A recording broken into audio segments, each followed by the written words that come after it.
Okay, so I'm with Roen Horn right here. Now, he got into contact with me because he saw my previous debate with Amy Kay. Are you an AIU fan? Yes. Okay, Yeah. yeah. Yeah, I'm friends with Devin. Yeah, okay. So he's in that kind of circle of friends. You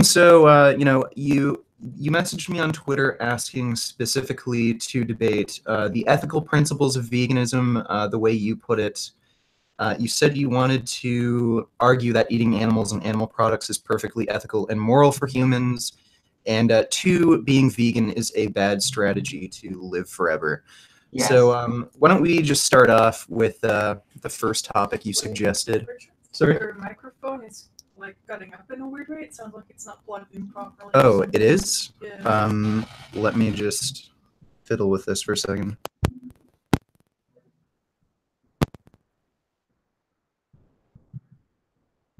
Okay. Let me just check I think my that's sound better. settings. Is that better? Yeah, I think so. Okay. Okay, good. So why don't we start off with the ethics portion? Why do you think it's okay to murder and rape animals? Okay. Well, first of all, I'm not doing it for like health. I mean, I'm not doing it for taste pleasure. Okay. So you talk to some other people and they argue for taste pleasure. For me, it's about health and human health.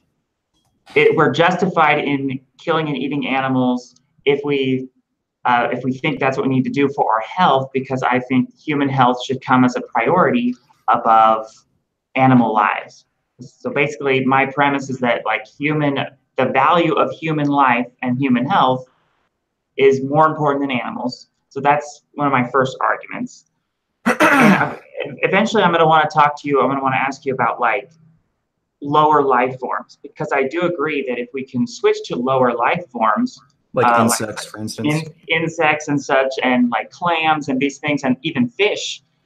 You know, I'm an eater of sardines, and I do try to avoid the land animals. So like big, cows and pigs and stuff. So I don't think we should be eating cows and pigs.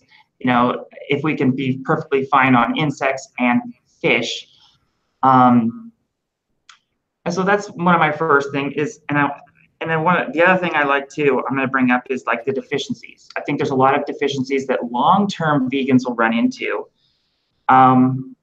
So like ex-vegan testimonials, though it's not like proof, it is a kind of evidence that I think we should take into consideration. Just the sheer amount of ex-vegans that are coming out with their stories of all these deficiencies they have, and I get into specific deficiencies that vegans run into. And I know you're a proponent of supplementation.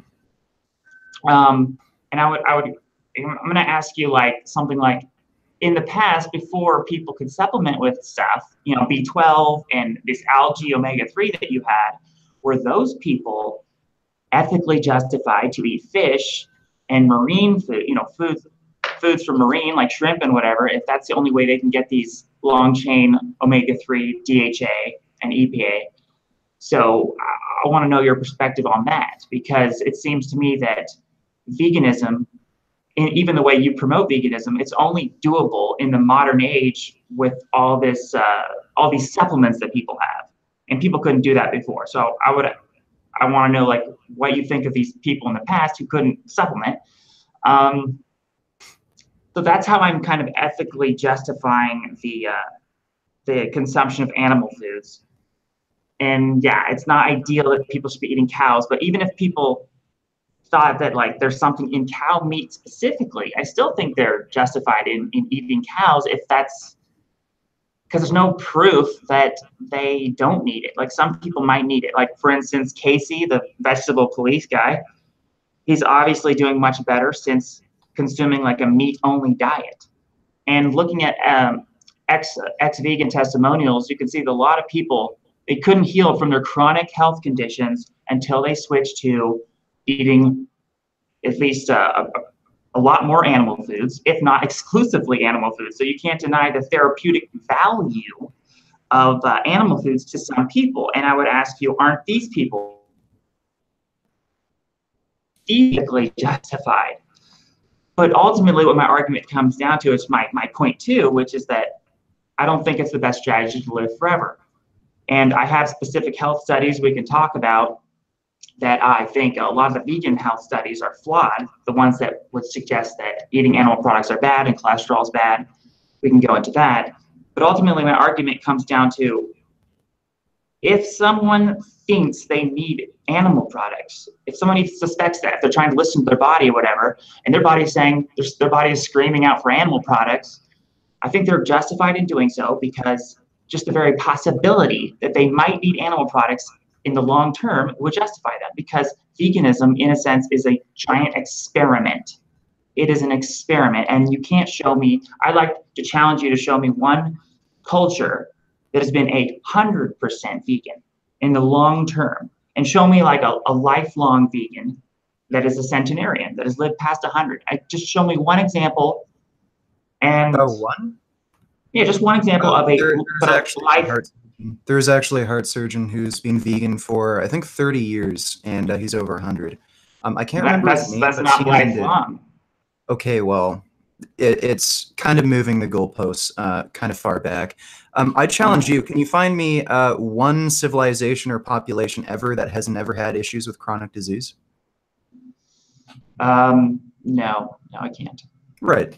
So I wouldn't really attack this from this sort of argument. I know where you're coming from, where you're suggesting, okay, well, it kind of worries me that there hasn't ever been a big population of vegans, and we don't have, great data necessarily on a population scale. But the thing is, longest living population on Earth is the Californian Adventist vegetarians. A lot of people get it wrong that the Okinawans are the longest living population on Earth, and a lot of people tell me, oh, they eat a ton of pork and stuff. It's not actually true. They eat pork on holidays and shit like that. But Okinawans, they have the highest concentration of centenarians, so people living over 100, but they don't have the longest average life expectancy. Longest average life expectancy is actually the Californian Adventist vegetarians. And if you take a look at the Adventist mortality studies, I believe vegans came in second for longest life expectancy. Pescatarians came in first. Vegetarians came in third, and meat eaters came in last. So if you're talking about epidemiological research, my mic sounds bad again. Okay, do you hear anything bad with my mic? It kind of was a little choppy there for just a second, but it's okay now, I think. It is? Okay. All right, sorry. Oh, it's getting a little choppy. Yeah, no, it still has that little bit of choppiness. Okay, let me just fiddle around with it for a second. Okay.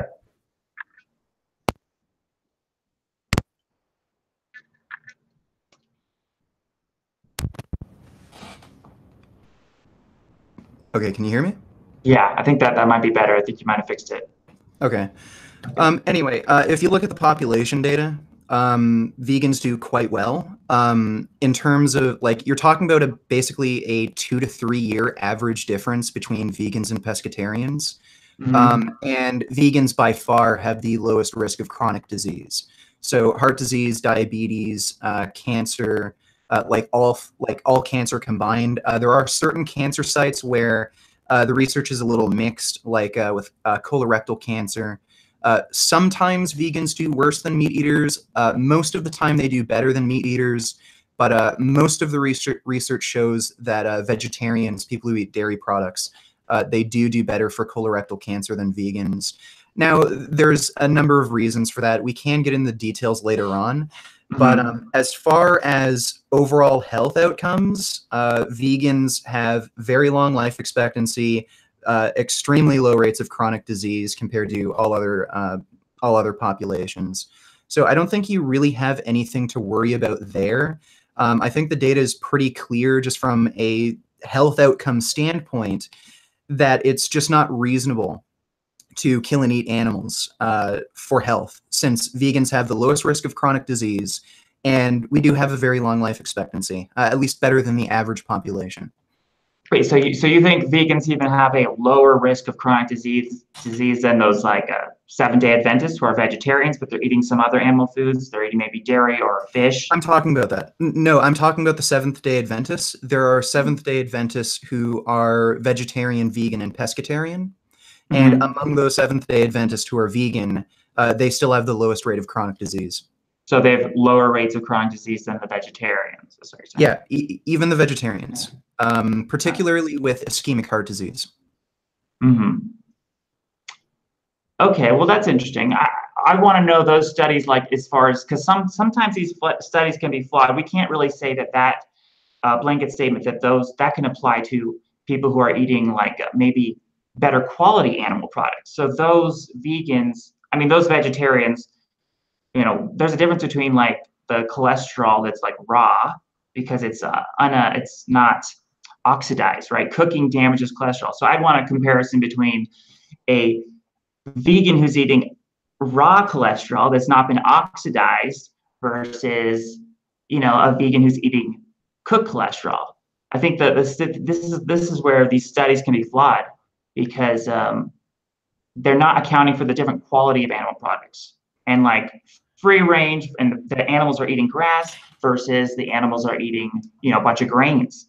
So that's a big thing right there. Okay, so there's two things. Well, there's really three things there, but I'll go into detail in a second.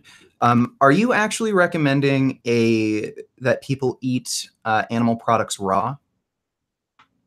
Some animal products I think are safe to eat raw, not meat. I don't think people should eat Right. raw meat, but I think like a raw egg yolk is safe, and raw milk.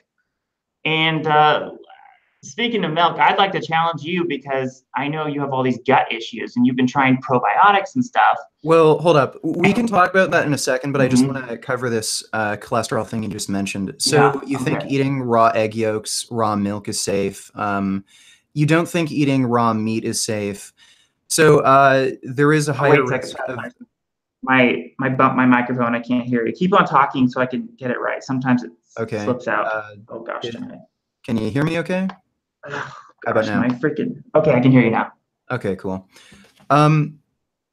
Now, there is a much higher risk of infectious disease when you eat raw egg yolks and raw milk. The dairy industry actually has a huge problem with this, where cows, it's a very frequent infection where like there's an infection around their udder, and if you don't pasteurize the milk, you can spread that infection to humans. Same with the egg industry. If you don't cook the yolk or cook the egg, very much higher likelihood of salmonella infection. You don't see an issue with that? Well, your chance of getting salmonella or this thing with the infected cow udder, it's going to be worse in animals that are like factory farmed, obviously, and I think you're going to have much less risk of Not that. If the necessarily. Not necessarily, because there are certain guidelines for organic farming where they can't give the animals antibiotics. So it's not necessarily lower. Yeah, but like if the animals are healthy to begin with, like their immune system can fight off these infections, and they're less likely to be infected with salmonella to begin with.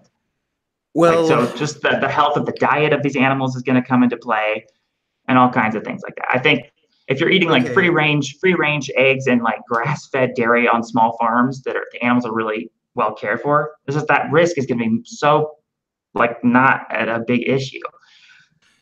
Plus, Okay, you well, can even take things on top of the dairy to like make sure if it was infected, you could take it with like antiviral herbs or natural antibiotic substances that would basically minimize that risk to such a small thing.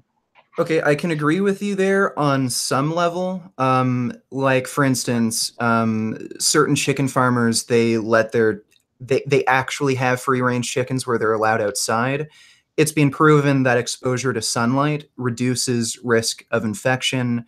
Also because they're not kept in a like small confined space the entire time, packed in with other chickens. There's less risk of spreading infectious disease. I can agree with you on some level there. But the thing is, like, there is a practical reality you have to keep in mind. I think over 97% is the latest figure that came out. I think it was the USDA or something. 97% of animals are essentially factory farmed. So you're talking about having a huge fundamental change in the animal agriculture industry to Yeah. where it just wouldn't be profitable. Like most people would have to go vegan or vegetarian at least. So what you're promoting here, like I understand where you're coming from, but there is the practical reality of it just not working. It just wouldn't be economically viable. That's why we have factory farming. It's Wait, the it only wouldn't be. economically viable way. So you Sorry? think it wouldn't be? You think it wouldn't be economically viable for the farmers, for there to be a bunch of small farmers and like Amish farmers that are making all this great, sustainable, healthy dairy and eggs and things like that? You'd have to massively cut down on supply and massively increase cost. Okay, well, I mean, well, supply and demand, right? Even if it eventually, if more Yeah, and more people wouldn't be want able it, to- there's going to be. Well, here's the thing. The reason there's so much factory farming is because that's the only way to keep up with demand. When you're talking about grass-fed versus grain-fed livestock, you're talking about orders of magnitude more land you have to use. And you have much lower yield with that amount of land. So, like, you just wouldn't be able to keep up with the demand. I'm just telling you, I understand where you're coming from. Like, I can agree on some level that, yeah, using these farming practices would cut down on risk of infectious disease, whatnot, but it's just not economically viable. And even like if we're not going to use antibiotics to treat these animals, you're just increasing risk of infection.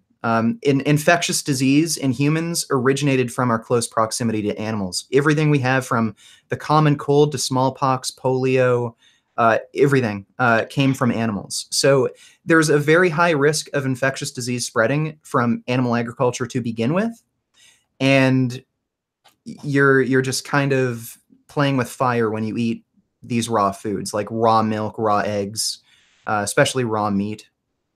I So would agree about the raw meat, and I do agree that a lot of the viruses and everything that we get comes from animals and at the close proximity to animals. That's true.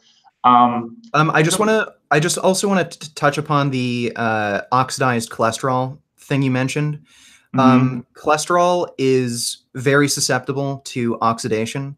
There's actually research I referenced in a video I just made the other day where consuming eggs increases the susceptibility to LDL oxidation by like something like 50%.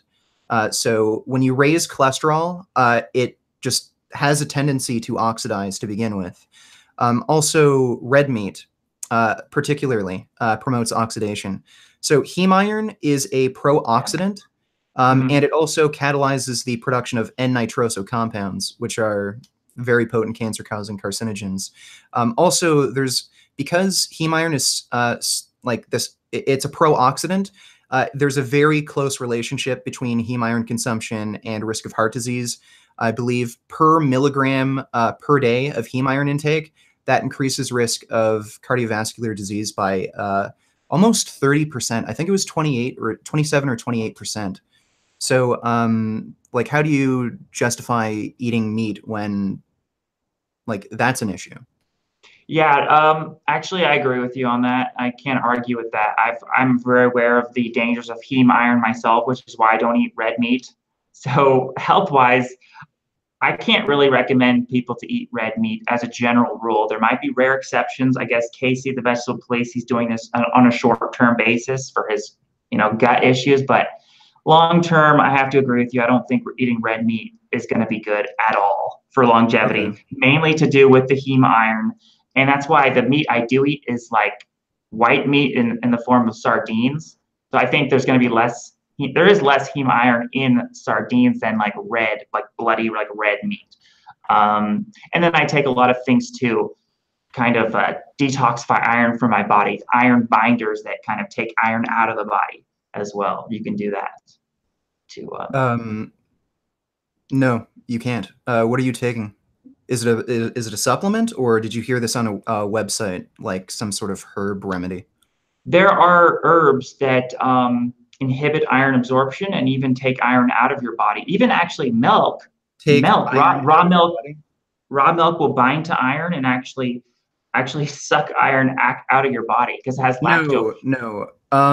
It inhibits iron absorption, but as far as I'm aware, there's no way to get iron out of your body short of like literally bleeding out. Your body has no regulatory mechanism of ridding itself of iron. I agree with you there that there are certain things that can inhibit iron absorption, including dairy. But as far as getting iron out of your body, that's not possible. You can't. So you think there's no way to chelate iron out of your body, excess iron? No, just by not consuming not a certain short food. of cutting yourself open and bleeding out. Yeah, I was thinking from my research, I thought that there was something in milk that actually would kind of almost like a natural form of bloodletting just by like eating the dairy, that it would suck iron out of your body because the lactoferrin. I'll have to double check that. I'm not 100%. I've never heard of anything like that myself. I'd be interested to see research, but as far as I'm aware, there's no way of actually ridding iron from your body. You can only inhibit iron absorption. Okay, yeah. So if people do eat meat, they definitely want to take it with like an iron binder to inhibit the absorption. I think they're going to be much better off, and I've recommended that to people before. So, yeah, I think we're in agreement about the heme iron thing, a bad thing for longevity. So, Okay, so I guess the meat I am promoting would be like sardines and then like insects. So I'd want to hear your opinion, your thoughts on like insects. So fish and insects. Yeah. And then even like shrimp and lower, marine animals, because I agree with that we should eventually try to move away from like chicken farming, because I do think a lot of viruses come from chickens, like these bird flus and stuff. If we're having all this chicken agriculture, we could have more of that. So I do agree that we should, as a society, we should move more towards farming things in like fish farming and making fish really ethically sustainable. Yeah, like natural, healthy fish farming where it's like we're controlling their environment. It's not we're feeding them healthy, and we can have our healthy fats from fish as opposed to like egg yolks. I don't think egg yolks are ideal. Okay, well, tell me, what are healthy fats? I think healthy fats are a lot of vegetarian fats like coconut oil, vegetable fats. But Why is then coconut oil healthy? Well, I think coconut oil is healthy for its medium chain triglycerides, which is like fuel for your brain. And I'm more of the train of thought that like ketosis is a healthy state to be in. And I'm not convinced by all these studies that suggest that saturated fat is bad for you. And I don't think they've proven that coconut oil is bad for you, or even grass-fed butter. Okay, and well, the reasoning... the fats in fish, I think, are healthy as well. Fish fat. Okay, well, the reasoning behind why a lot of people now think coconut oil, along with like butter and all forms of saturated fat, are bad for you is because it's being demonstrably proven at this point to increase LDL cholesterol. LDL cholesterol has been identified as the biggest risk factor of ischemic heart disease. And practically speaking, the American Heart Association just released a big review of the research, and they found that replacing saturated fat with poly and monounsaturated fats, so like from sources like olive oil, avocado oil, flax seeds, hemp, things like that, it reduces risk of coronary heart disease, or sorry, just heart disease in general. I don't know about those studies. I think I'm really a skeptic. A lot of these studies have they tested it on like healthy? Like, what type of coconut oil were they using? Were they using like refined coconut oil, or was it like extra virgin coconut oil? Like, there's different qualities. Huh? No, look, it doesn't matter what type of quality it is. The way saturated fat is metabolized in your body, it raises serum cholesterol, and that's the most important risk factor for heart disease. Now, I mean, I've seen studies that even suggest like high LDL cholesterol is associated with overall less mortality, like less death. Well, let's talk about that, because that's a topic that I know a lot about. So give me details on these studies. I think I know the exact ones you're referring to as well. Well, I have one study that says, there's a study that kind of exonerates cholesterol as being it doesn't really increase risk of death. And actually, the risk of death happens if you have low cholesterol level, according to this study. Was that published in the British Medical Journal? I know there was a pretty recent one that was a pretty huge study, and it was published in the British Medical Journal. I have one in PubMed that says low cholesterol is associated with mortality from stroke, heart disease, and cancer. And what was the age of the population? The Jitchi Medical School cohort study. The age of the population is 40 to 69 years. Okay, so elderly. This is Yeah. a reverse causation effect. So what can happen is when you get sick, there's a bunch of confounding variables that can occur. So typically when you do get sick, you have a loss of appetite. I'm sure you've gotten the flu or something before and you just didn't want to eat. That can lower your cholesterol. Certain parasites, bacterial infections, viral infections, they can have a direct effect on your lipid metabolism and actually consume some of the cholesterol in your body. That can lower your cholesterol.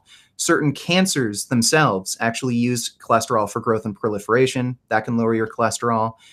Certain medications to deal with these illnesses, that can lower your cholesterol directly. And again, if you include things like getting sick, having loss of appetite, having to take medication, that can all play a role in lowering your cholesterol.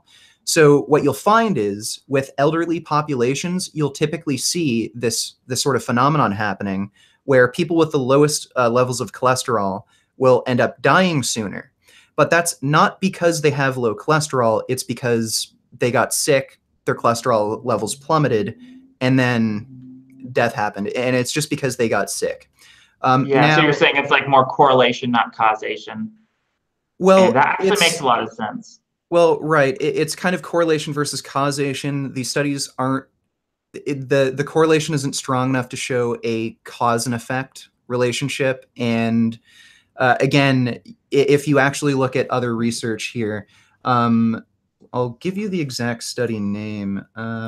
Sequence variations in PCSK9, low LDL, and protection against coronary heart disease. So there's a gene called PCSK9. What it does is it codes for certain protein that bonds to LDL receptors in your body's cells.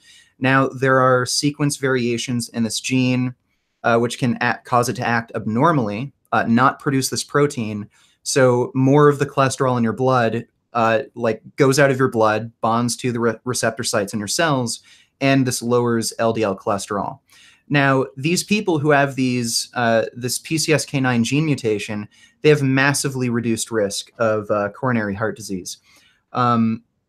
They identified a mutation in the PCSK9 gene that caused a 28% reduction in mean LDL cholesterol, and that reduced coronary heart disease risk by 88%.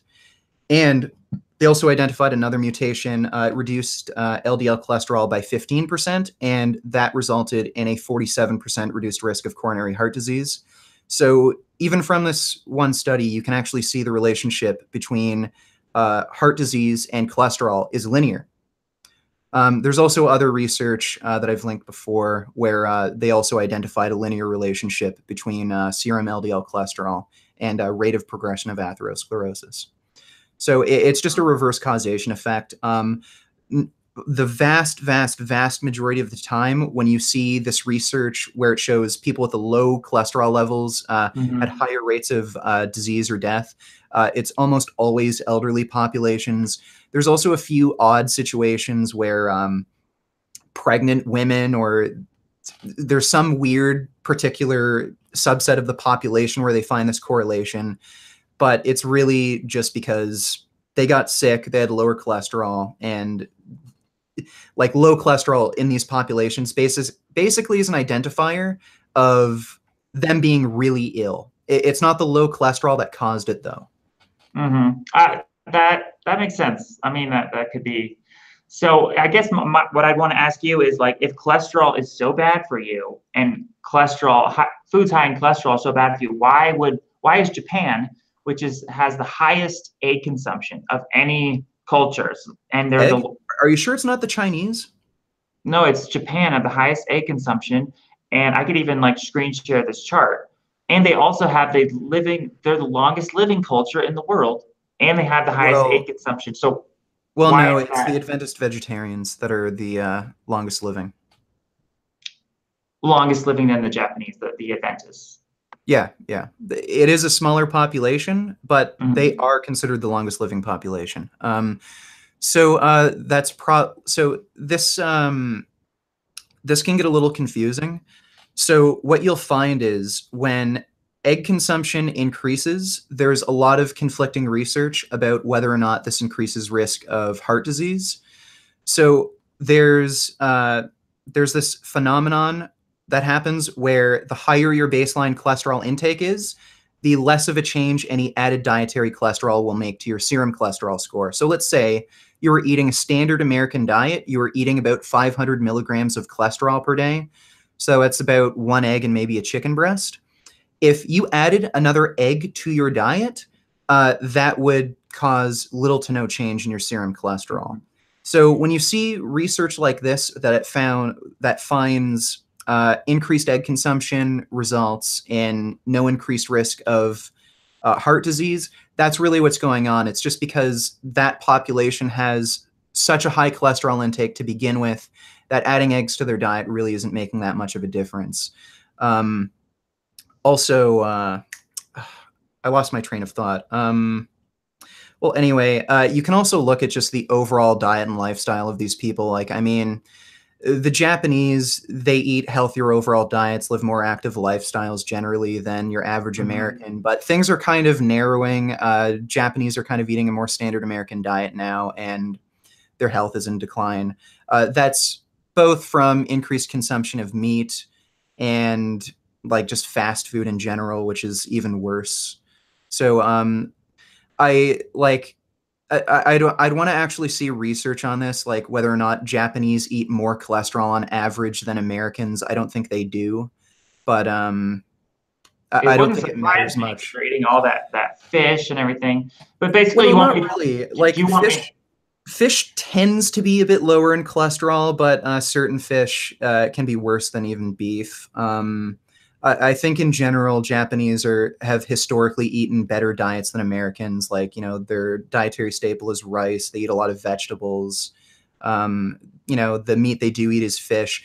I know a lot of Japanese and Chinese are Buddhist, and there's a certain subset of Buddhism where they kind of treat eggs as if it's some sort of holy food. So it wouldn't surprise me that they do eat a lot of eggs, but that doesn't really say much about their overall diet and lifestyle. Plus, they eat natto. They put that natto on the rice, and they put like a raw egg on there. You see that? Yeah, I've seen that. So it could be even that they're eating more raw egg cholesterol. You know, cholesterol in the form of raw eggs, as opposed to like fried eggs, like we see that's popular in America. People are scrambling their eggs. They're oxidizing all that cholesterol. But basically, you want me to think it's a coincidence that the longest living culture, I guess, other than the Seventh-day Adventists, who have the highest egg consumption. It's not like, we don't think it's the egg consumption that's correlating with their longevity yet. Well, my argument would be their overall diet and lifestyle has historically been better, even if their egg intake is higher. And you're talking about population averages. So even if their egg intake is higher per capita than the United States, that doesn't mean your average Japanese is eating more cholesterol per day than your average American. Yeah, that would be interesting too. And also, saturated fat is also a huge factor here. I think there's a much stronger correlation between saturated fat and heart disease than cholesterol itself. And I'd really strongly argue that the Japanese eat less saturated fat. You also have to consider...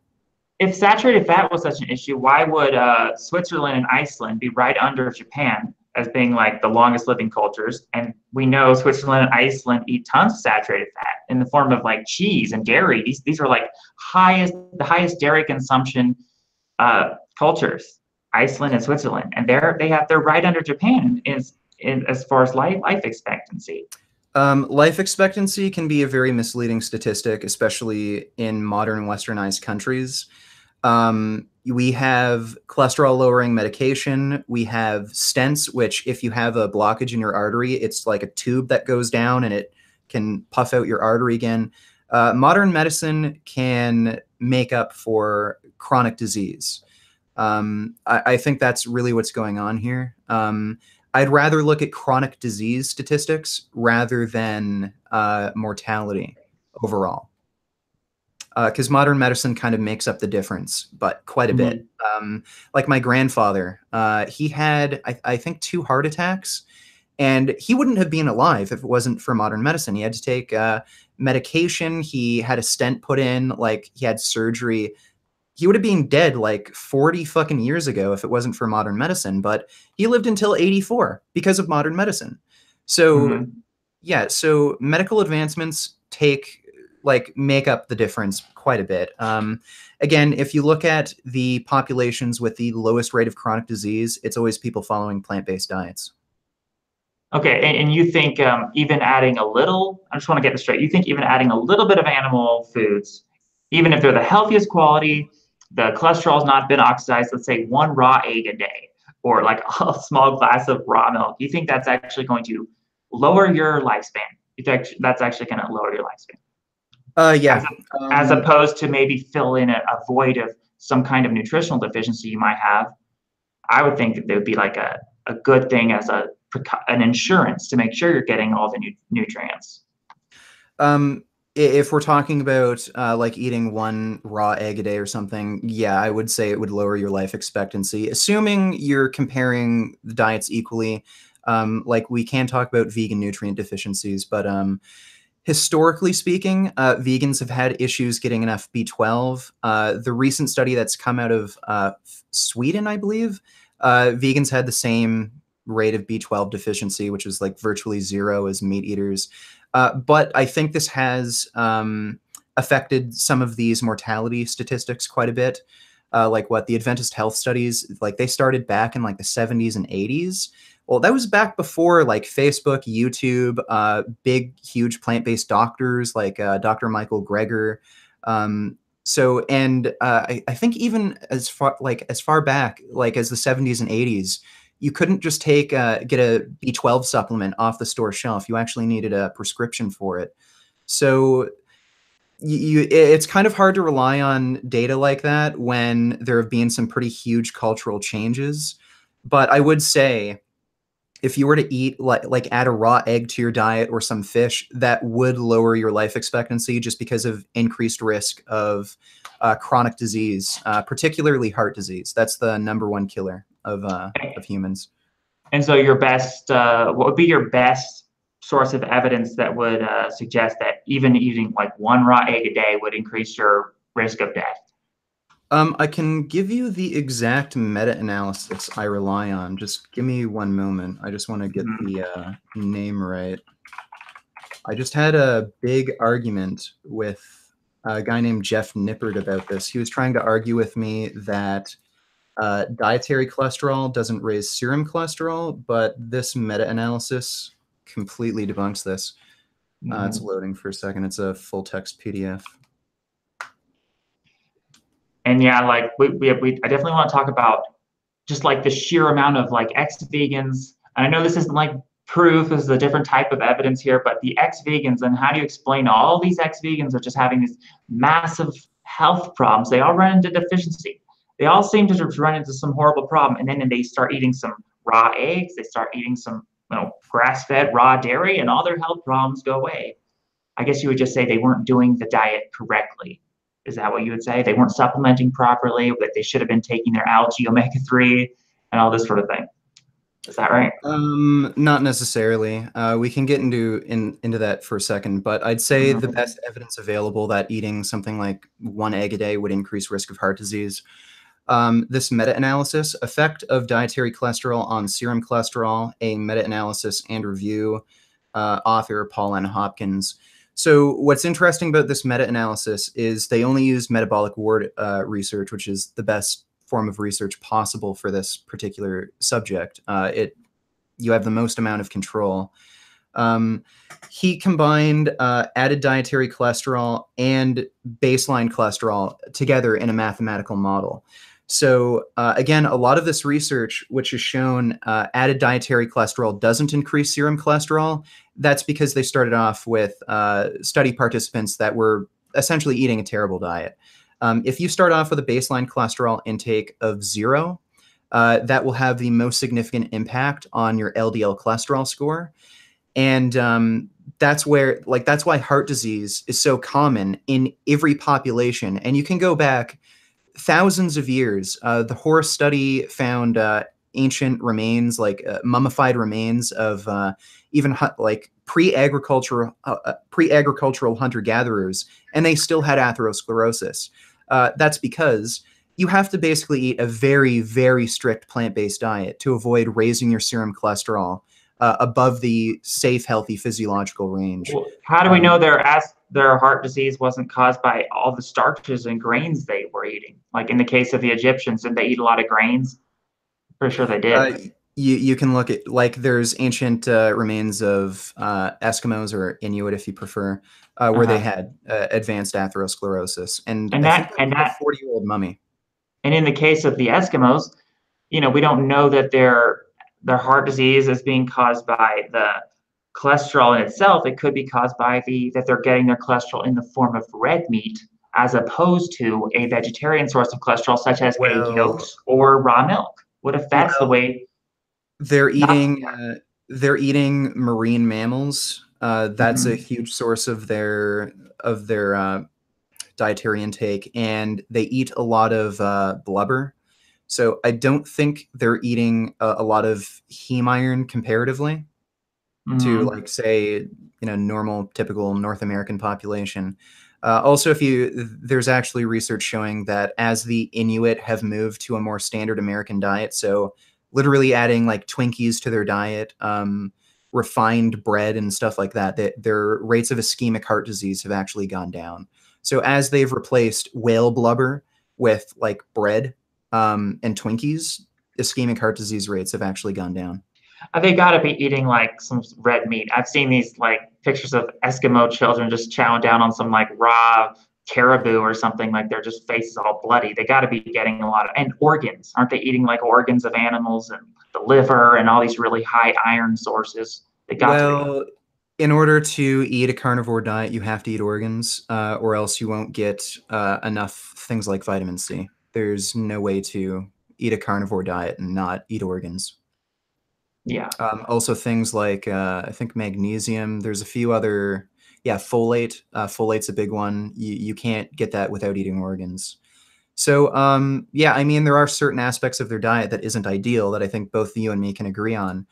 But you can look at every culture all throughout history. They've all had heart disease. You can go back thousands of years. So my point is, you need to eat a very, very strict plant-based diet, eat meat virtually never, to keep your cholesterol levels low enough to where heart disease won't progress. And I'll just reference another study here. Relation between progression and regression of atherosclerotic left main coronary artery disease and serum cholesterol levels as assessed with serial long-term 12 months or more follow-up via intravascular ultrasound. So what they found here was the cutoff point where atherosclerosis will not progress. So basically the clogging of your arteries. It's when your LDL cholesterol is below 75 milligrams per deciliter. If it's above that, atherosclerosis will progress. And in order to get your cholesterol levels that low, you really need to be on a vegan diet, essentially. Maybe you could get away with eating like a small portion of meat like once or twice a month, but yeah. Okay, well, are you sure these studies have accounted for the variables, such as like when most people go vegan or whatever, they're also doing a lot of other healthy lives. They're making a lot of other healthy changes in their life. They're less likely to be a smoker and a drinker, and they're probably exercising more than the average person. So are these studies accounting for the different variables that could be going on? And then there's the quality of the animal products. Like, are they talking about people who are eating grass-fed meat versus processed meat? I think a lot of these studies, they're not accounting for the differences of and how do we know that a lot of these people who have the high cholesterol, it's not necessarily, it's just they're getting their cholesterol in the form of these very high heme iron sources as opposed to the non-heme iron sources of cholesterol?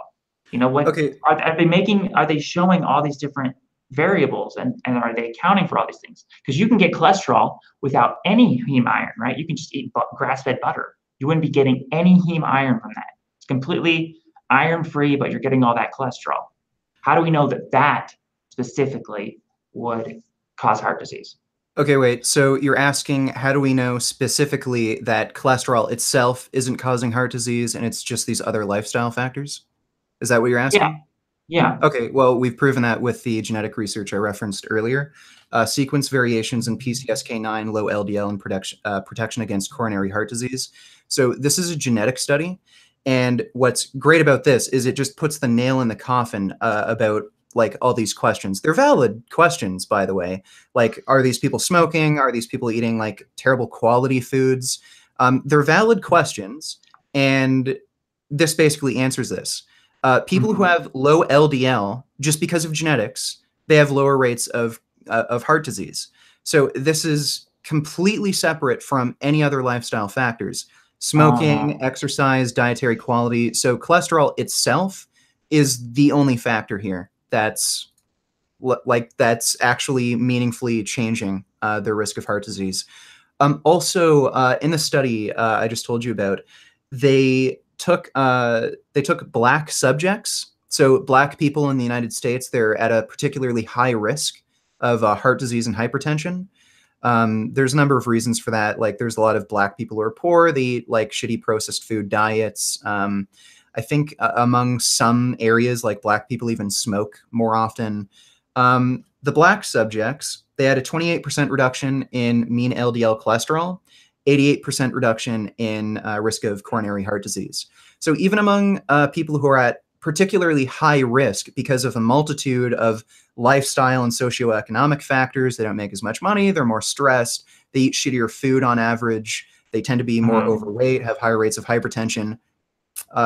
Low cholesterol due to genetic variables lowered the risk of heart disease. So it's the cholesterol itself. Now, all those things do play into it, but you do have to recognize that cholesterol itself is a risk factor for heart disease. And again, we know the exact amount of cholesterol that's safe.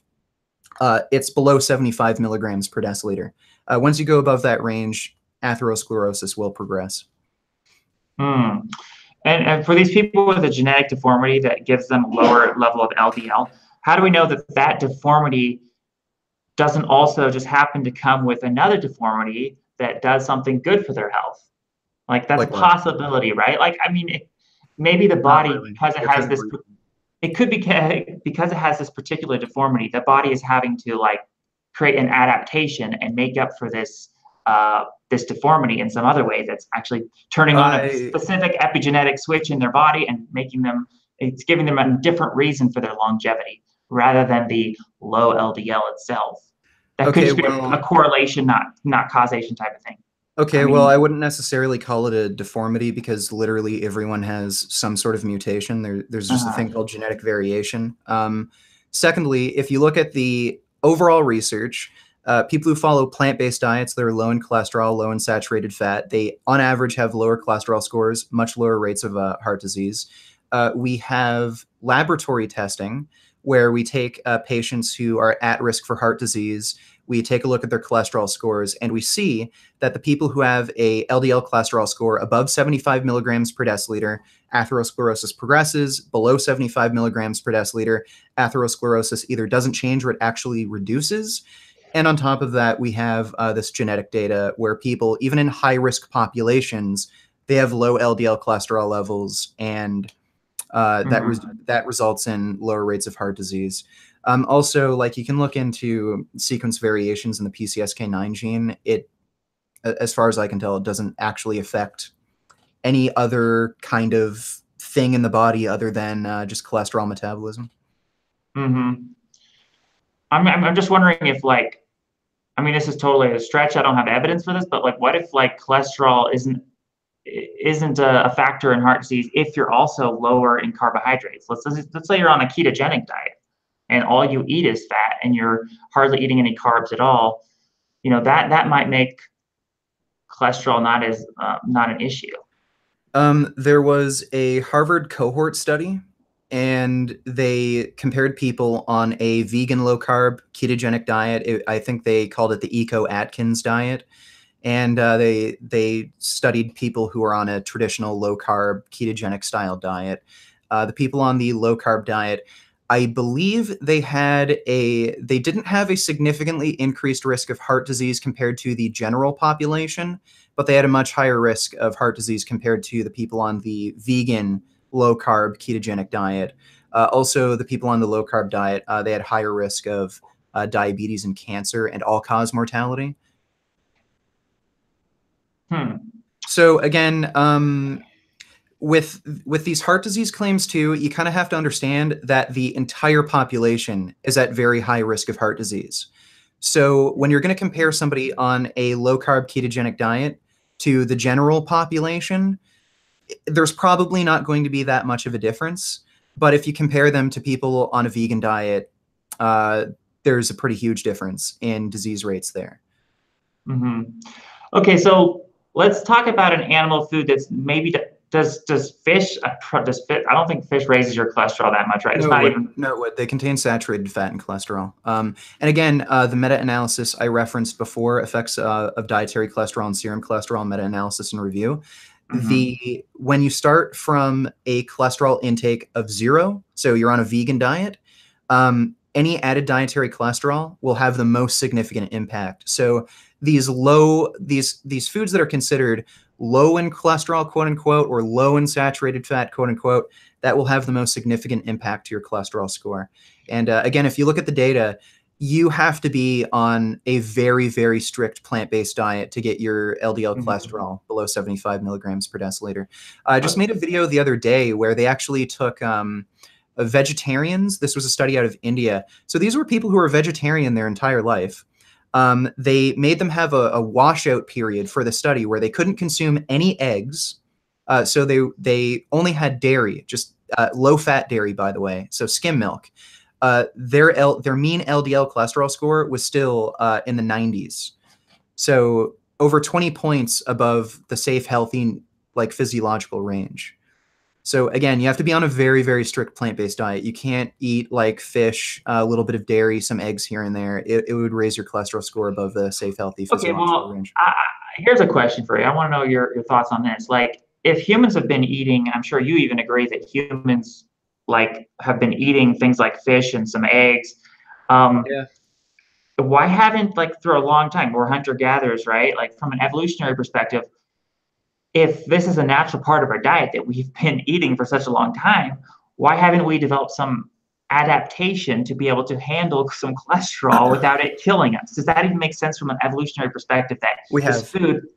We have actually. But you just think not enough. So if you look at animal experiments like rodents, rabbits, if you feed them like saturated fat and cholesterol, their LDL will skyrocket and they'll develop heart disease extraordinarily quickly, and you can kill them in a laboratory setting in like a matter of weeks.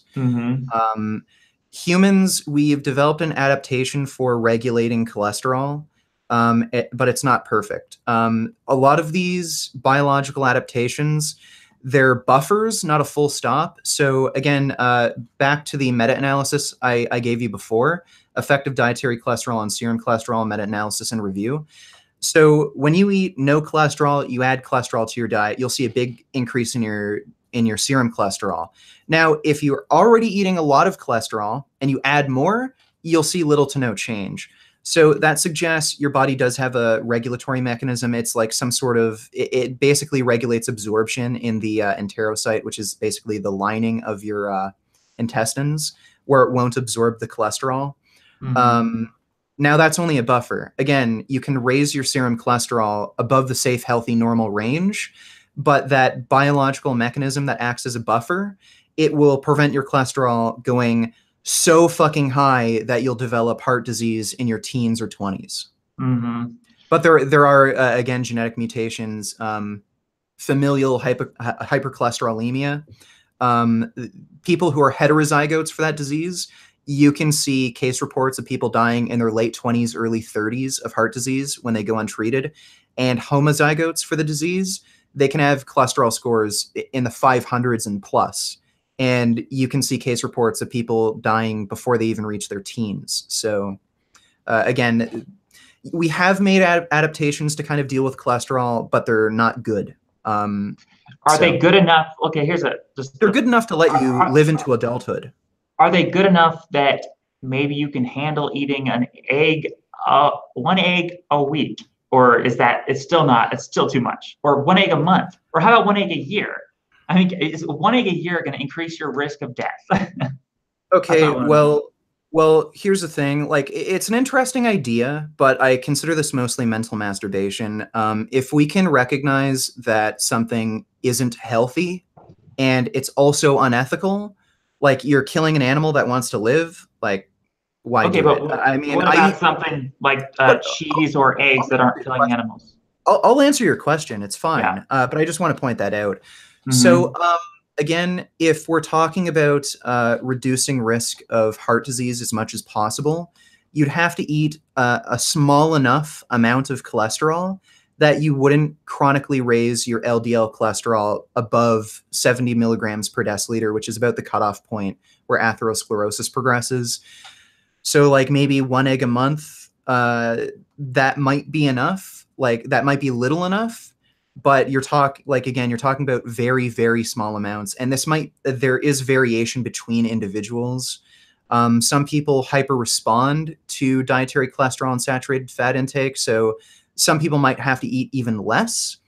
Also, like let's say you're only slightly above that range. Let's say you're like in the 90s, just a little bit above that safe, healthy range. So chances are you won't develop, like heart disease won't progress to the point where it's clinically relevant, like you won't be hospitalized for it. But the issue there is you're affecting your entire circulatory system, including your brain. And you'll see like up until like in the 80s, once you get up into the 80s range, almost everyone starts developing dementia, even if they don't have like heart disease that's to the point where it's debilitating. The reason for that is the way your circulatory system in your brain works. If there's even a small amount of plaque buildup, that can have a massive, massive effect on like blood flow in your brain. So it's not a good idea to kind of play around with this shit. Like if you're really interested in living for a long time and having a good quality of life, yeah, okay, you can eat like one egg a day, avoid heart disease, or sorry, not one egg a day, like one egg a month. Like say you're kind of teetering on the edge there of like developing heart disease. It's not good for your brain in the long run, and just overall health in general. Well, I'm interested in living not only a long time, but forever. And Yeah. I want to ask you about that too. Eventually, we have to talk about like, do you even want to? I want to know if you want to live forever. Yeah, my plan is to upload my consciousness into an AI. Huh? Do you really think the consciousness can be transferred Yeah. to an AI robot or something? If you can perfectly replicate the way my brain works and memories and everything, then yeah, what's the difference? That's basically a mind transfer. Are you afraid of death? Would you say? No. I know we're totally getting off topic here, but No, I no, want it's to. cool. It's interesting. I Yeah. like just talking with you. You're an Uh-huh. all right, reasonable dude. No, I'm not afraid of dying at all. I've had like multiple people point guns at me, and I was dead sure they were going to shoot me, and I was like, "Well, guess I'm dying today." So no, it's not something that scares me. I've had quite a few near-death experiences, and no, it's just not something that's scary. And if you die, you do think you would cease to exist, but it still doesn't scare you. The idea of just ceasing to exist, just that doesn't. It obviously bothers you because you want to live forever. You would prefer to live forever if you could. I like here's the thing. I don't think you necessarily cease to exist. I've made videos about this. I've had like a lot of psychedelic and out-of-body experiences where I don't think consciousness ends in your death. Like basically the matter that makes up your being, it's made up of foods you've consumed. So, you know, all the animals and all the minerals and vitamins that make up your environment, well, you're it. And when you die, you're just going to basically go back into the environment and other beings are going to consume you and you're going to become a part of their consciousness. So it's not that I believe in reincarnation where I'll end up becoming a fish or a leopard or something and like I'll have the same mind. I don't believe in something like that, but I just basically think you kind of melt into everything around you. It's Does it comfort you? I mean, that doesn't seem like a very comforting thought. The idea that the no, matter actually that it makes up doesn't. your thought, yeah. So it's not like Actually it your doesn't. consciousness. I've had a few people accuse me of this where it's a coping mechanism with death, but I've had psychedelic experiences where I literally suffered for eternity because I'd constantly keep being essentially reincarnated into other organisms, and I had to live life as a fucking spider, and that just was shit. So Hmm. yeah, it's not actually a comforting thought, but that's what I think happens. What about any other alternative methods besides mind uploading as far as living forever? Do you think it's you want to cure aging? I'm sure you want the scientists to cure aging. Would you rather live forever in your physical body if you could as an option rather than just to hope that you could transfer your consciousness to a robot? Eventually, even if we could completely prevent aging, like I could just stay this age forever, I would Mhm. eventually die. So it is necessary to actually upload your mind into a machine just because there's a much higher rate of survivability. So like eventually the sun is going to swallow the earth. I mean, some punk kid can come up and shoot me in the back of the head. Like anything could happen. It's very easy to kill a biological life form. With an AI, you can replicate your consciousness, and you could even replicate your consciousness on other planets, and you could basically have like a RAID array where it's essentially a memory backup to prevent anything from being destroyed. So in that sense, you could basically be infinite, live forever, extort like unless the entire universe just completely collapses in on itself, you'd still survive. So like Yeah. eventually AI is going to be the issue here. That sounds great in theory if you were actually able to transfer your consciousness from the physical brain you have now to some, robotic. Well, you're talking about copying, right? Yeah, because it could just be a copy of you. It could create thousands of copies, but if you're the brain you have right now, if that dies and ceases to exist, it might be that you never were able to transfer your consciousness outside of the Well, brain you you have. are. Well, you are. A perfect copy is a transfer of consciousness. Like Star Trek, like the teleportation technology they use in Yeah. Star Trek, that's a literal copy. So you're technically killing yourself each time you go Mhm. through the teleporter. So are you really killing Well, yourself if it's the exact yes, same thing? that's what I would think. You're killing yourself, and then you're creating a different, entirely different consciousness. But I guess it's all hypothetical. None of us can say for sure Well, if it's not. that's why I think consciousness extends beyond your own body, and that's why I've like that's one of the reasons why I've chosen not to have children. I don't think it matters whether you're a copy or if you get destroyed and then like the exact same part of you lives on. I mean, like it's just a different way of looking at reality. I care more about memes than genes. Like if something is existing that has the exact same mind as me, I think I'm still existing. Um, Hmm. so and like the cells in your body, they get replaced every so often. So are you the same person you were 10 years ago? So I don't think it really that really doesn't really matter to me. It's an interesting topic. I mean, I'd like to Hmm. talk about it with you some more, but let's get back on the topic Yeah, of let's get it. health. So you want to talk about? I want to know your opinion on all these like ex-vegan testimonials, and in any case, do you think it's ever justified to eat animal products? Let's put the meat aside, put the cows aside. I mean, do you think it's? I want to hear your reasoning for why it's unethical just to kill a very small life forms such as insects or even like a sardine. Okay, I don't eat cows, but I eat sardines because I feel like obviously they're not brain dead. They have some consciousness going on, but it's so small. It's such a minimal level that my health it seems to would take priority over the life of a sardine. Am I unethical for eating a sardine, in your opinion? Yes. Like again, if we look at the medical science, there's like mechanistically speaking, there's no health benefit to eating a sardine. Even if we like, if I'm very generous and we look at population data, so populations of vegans compared to pescatarians, you're talking about like a 2 or 3 year extension on your life while you're killing how many animals over your lifetime. It just doesn't work out. And if we talk about quality of life, well, you're going to have a lower risk of chronic disease as a vegan, even if necessarily you won't live the absolute maximum lifespan possible, which again, there's like these weird population trends with like lack of B12 and shit that we could get into, but it just doesn't add up to me. Why is living an extra 2 or 3 years more valuable than killing thousands of animals like a sardine over your lifetime?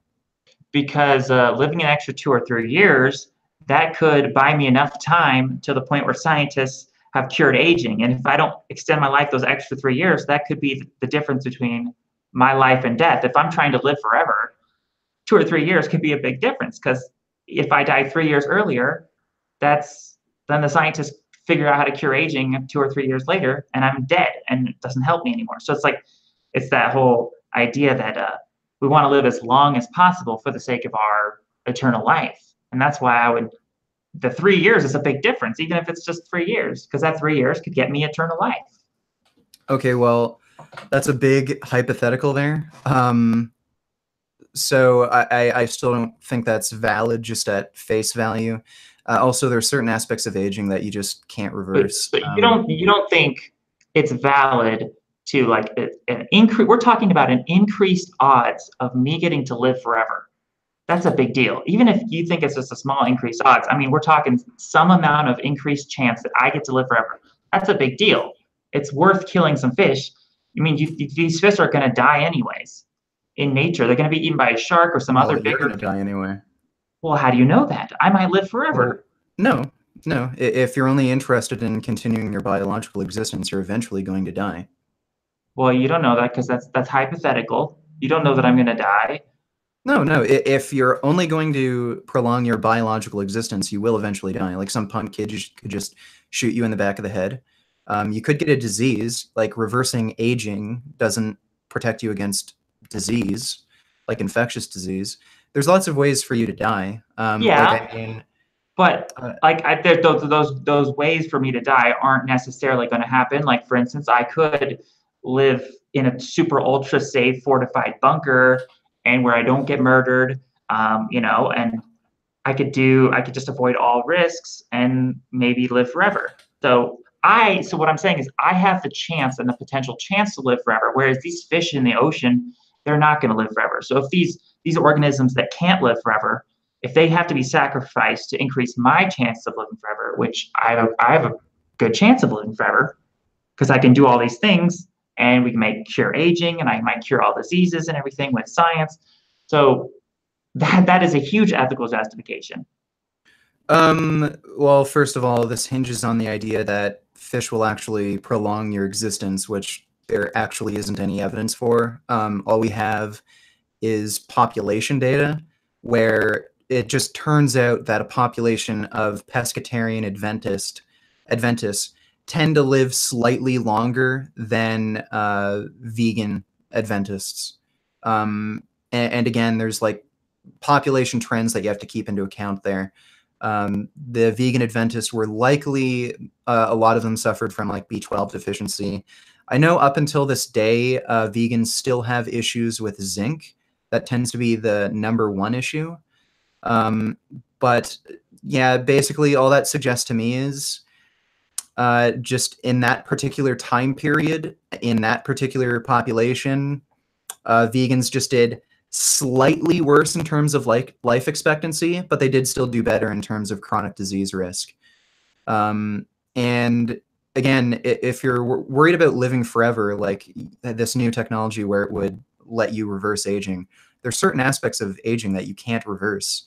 If you lose brain mass from aging, you can't reverse that. Are you sure? There might be some way. No, you can't.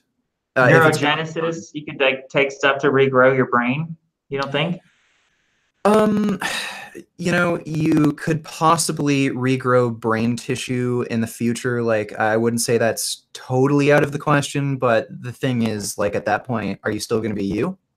How much of your brain can you lose, and how much new brain can you grow and still be you?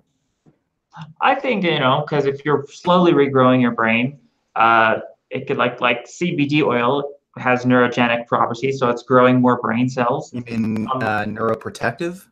Neurogenerative. It actually grows new brain cells. Okay, Okay. Neurogenesis. And lion's mane mushroom, these types of mushrooms that have actually neurogenesis properties. Oh, lion's mane. I think now I don't know too much about this topic myself, but I think you're confusing growing brain cells with making new neurological connections, which I believe is two different things, but I don't know too much about the topic. I just know from reading about Alzheimer's, there's absolutely no way to reverse the disease, and all you can do is stop it. You can just stop it from progressing, because once you lose brain tissue, like, that's it. It doesn't come back. So you can, as far as I know, like neuroscientist or something, correct me, but as far as I know, like certain drugs like psilocybin, they can create new neurological connections, but that doesn't actually make you grow new brain tissue. I'm pretty sure there's some stuff that actually does grow new brain cells, specifically like lion's mane and CBD oil helps neurogenesis, which is actually like the growth of new brain cells. I'm pretty sure. Okay, I'll look at that later. But again, I just still don't see the justification here. Again, how do you really know that this new technology won't come in the next 20 years when you're like, I don't know, 50, 60 or something, rather than like you have to extend your life by 2 or 3 years for this new technology to come out, and by then would you be able to afford it? Would you be able to know about it? See, that's the thing. It's like nobody knows when the technology is going to come. Well, right. There's a huge, like, since there's no guarantee for this, like, I mean, would you kill somebody, like another human being, if you knew that you could live forever and that person was going to die in the next few years? Is that justified? So if killing this human being, like, actually, like, if for hypothetically I knew that I was going to live forever by doing this, yeah, that's a very unrealistic hypothetical scenario that could never happen. But if this person, like, you're also saying I knew this person would also die eventually anyways? Yeah, let's say in just a few years? Yeah, let's say you had some magic ball. Would you kill them? I think that would be, that's because this gets in, because it is a weird moral gray area where are you so important that you get to be basically the god of existence? Like, do you get to decide how people die and whether you deserve to live forever? I mean, my perspective is that, like, I would never do anything like that in real life because it's a weird hypothetical you brought up there that would never happen. And I'm always factoring in a hypothetical God that might judge me for doing something like that. So I would never do anything like that because I'm like, oh, wait, maybe there's this hypothetical God that would judge me for doing stuff like that. So I would never do that. Right. So even if you were to know the actual outcome, you still wouldn't do it. Like, you know for sure, you have a magic crystal ball. You knew if you killed this person, you'd be able to live forever, but this person would die in the next few years. You still wouldn't do it. So this is a situation where you don't know the outcome. You don't know if you'll ever live long enough to see this technology, if it'll ever come into existence, if it will happen in the next 10, 20 years. And you're not even sure if fish will actually help you live longer. But there's so many unknowns here, but you're willing to cause the suffering and death of these animals. So I just don't see the... Well, like, so, like, the difference of the life form of a fish, it's so less. I understand. Human, so. I understand, but you're talking about killing, like, presumably thousands of fish over your entire lifetime. Like, sure, I'll agree that fish don't have the capacity to experience well-being, but I mean, when you're capturing these fish, when they're submerged below, like below sea level, the pressure difference when you haul them up, it makes their eyes pop out of their head, and like their eyes can literally explode, and then they suffocate to death. A lot of them are like gutted open while they're still conscious and alive. Would you rather experience that like literally hundreds or thousands of times? Or would you rather be a human and just die once, like a relatively peaceful death? Like, I don't know. how I don't know how most people, I guess heart disease is how most people die, like a heart attack. Like, would you rather experience a heart attack than have your eyes get like burst out of your head, suffocate to death, or like have somebody gut you alive and you slowly die from just having your organs peeled out of you? Well, you can't like compare like the death of a human to the death of a fish, because like, you know, I'm not saying the fish's life is equal to a human, but I'm saying the method in which you're killing is way, way fucking worse, and you're doing it hundreds, if not thousands of times over your lifetime. And this is all for this idea that maybe fish will help me live forever, but I'm not sure. I'm not actually sure if fish are really healthy or not. And maybe I'll have to live this certain amount of time to like live far enough into the future so this technology exists. Like, you're causing like horrible suffering and death to these animals when you literally don't know the outcome of anything.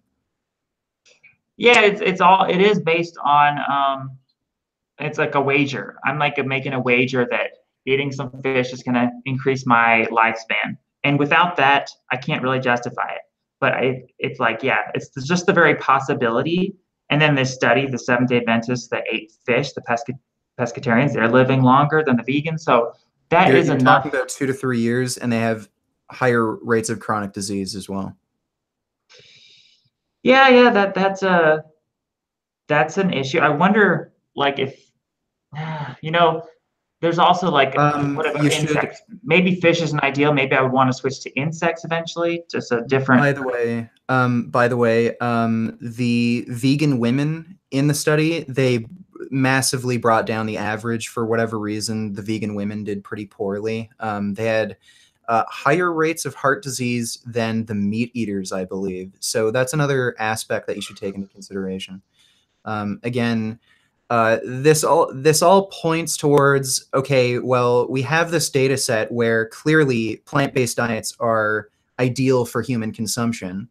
And among those people on the plant-based diet, okay, well, in this period of time, the fish eaters did slightly better, but it, like, based on mechanistic evidence as well, it really looks like this is just odd population trends that were brought about by numerous confounding factors. There really isn't any evidence here that fish helps you live longer.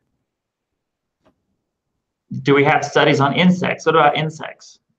I don't know of any studies on insects, but I do know that some are high in saturated fat. I don't think crickets are, but this actually does affect aging too. There's this thing called mammalian target of rapamycin. Leucine, isoleucine, and valine in particular accelerate this pathway that does accelerate aging. Methionine, which also tends to be high in animal products.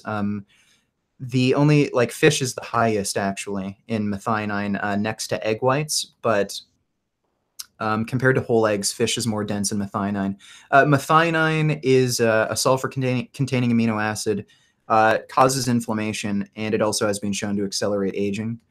So again, protein sources of animal origins don't seem to be particularly good at increasing life expectancy. Based on mechanistic evidence, like accelerating the mammalian target of rapamycin, how fast your cells turn over and die. And again, methionine causing DNA damage, inflammation, accelerating aging. There was also a huge, massive study recently, over 400,000 participants. Plant-based sources of protein were associated with increase in, low risk of death than animal sources of protein. So yeah, I have heard the whole methionine thing. People do methionine restriction for longevity, which is why even fish, I don't want to overdo fish in my diet. It is something I even restrict myself because I'm worried about too much methionine in my diet for longevity. Which is why I like things that are like animal foods, but they're also low in protein, such as butter and cream, like raw cream, which you would also say is bad for you just because it has cholesterol. Yeah, saturated fat and cholesterol, that'll clog your arteries. Which I am skeptical of that. Are you familiar with the whole network of cholesterol skeptics, the Think organization? Oh my! The International Network of Cholesterol Skeptics. You think that there's a bunch of they're just all wrong? I've heard every single fucking argument for why these people think saturated fat and cholesterol doesn't increase risk of heart disease, and it's all bullshit. They fall under two basic categories. On the one hand, they'll claim that dietary saturated fat and cholesterol doesn't raise serum cholesterol, which is being completely debunked. Again, there's two massive meta-analyses with hundreds of metabolic ward experiments proving that. And secondly, they'll claim that serum cholesterol, there's the other group where they'll claim serum cholesterol doesn't increase risk of heart disease. And what they'll do there is cherry pick certain population studies, like elderly populations who just get sick and then they have lower cholesterol, like the reverse causation effect I've mentioned before. And they'll just cherry pick data too. And then there's a third category technically. Peter Attia is most well known for this. I think he was actually a medical doctor at one point, but he quit. He claims, he's one of those people who claim it's not LDL-C that's harmful, the actual cholesterol molecules. It's the LDL-P, the actual particles themselves. And his argument there is if you look at research on diabetics, LDL-P is a better predictor of heart disease than LDL-C. But it's just because insulin resistance changes your lipid profile in a way where there's a discordance between your LDL-P and LDL-C. For a normal population, LDL-C is the best biomarker for heart disease risk. So there's two basic categories, and there's the weird odd one that Peter Attia falls in, where he'll cherry pick just particular lipoproteins and say, oh, this is the one. And there's people who will say, no, it's VLDL. It's all nonsense, basically. I have to give you credit. You're really good at like memorizing all this information. So your brain, can't be that deficient yet.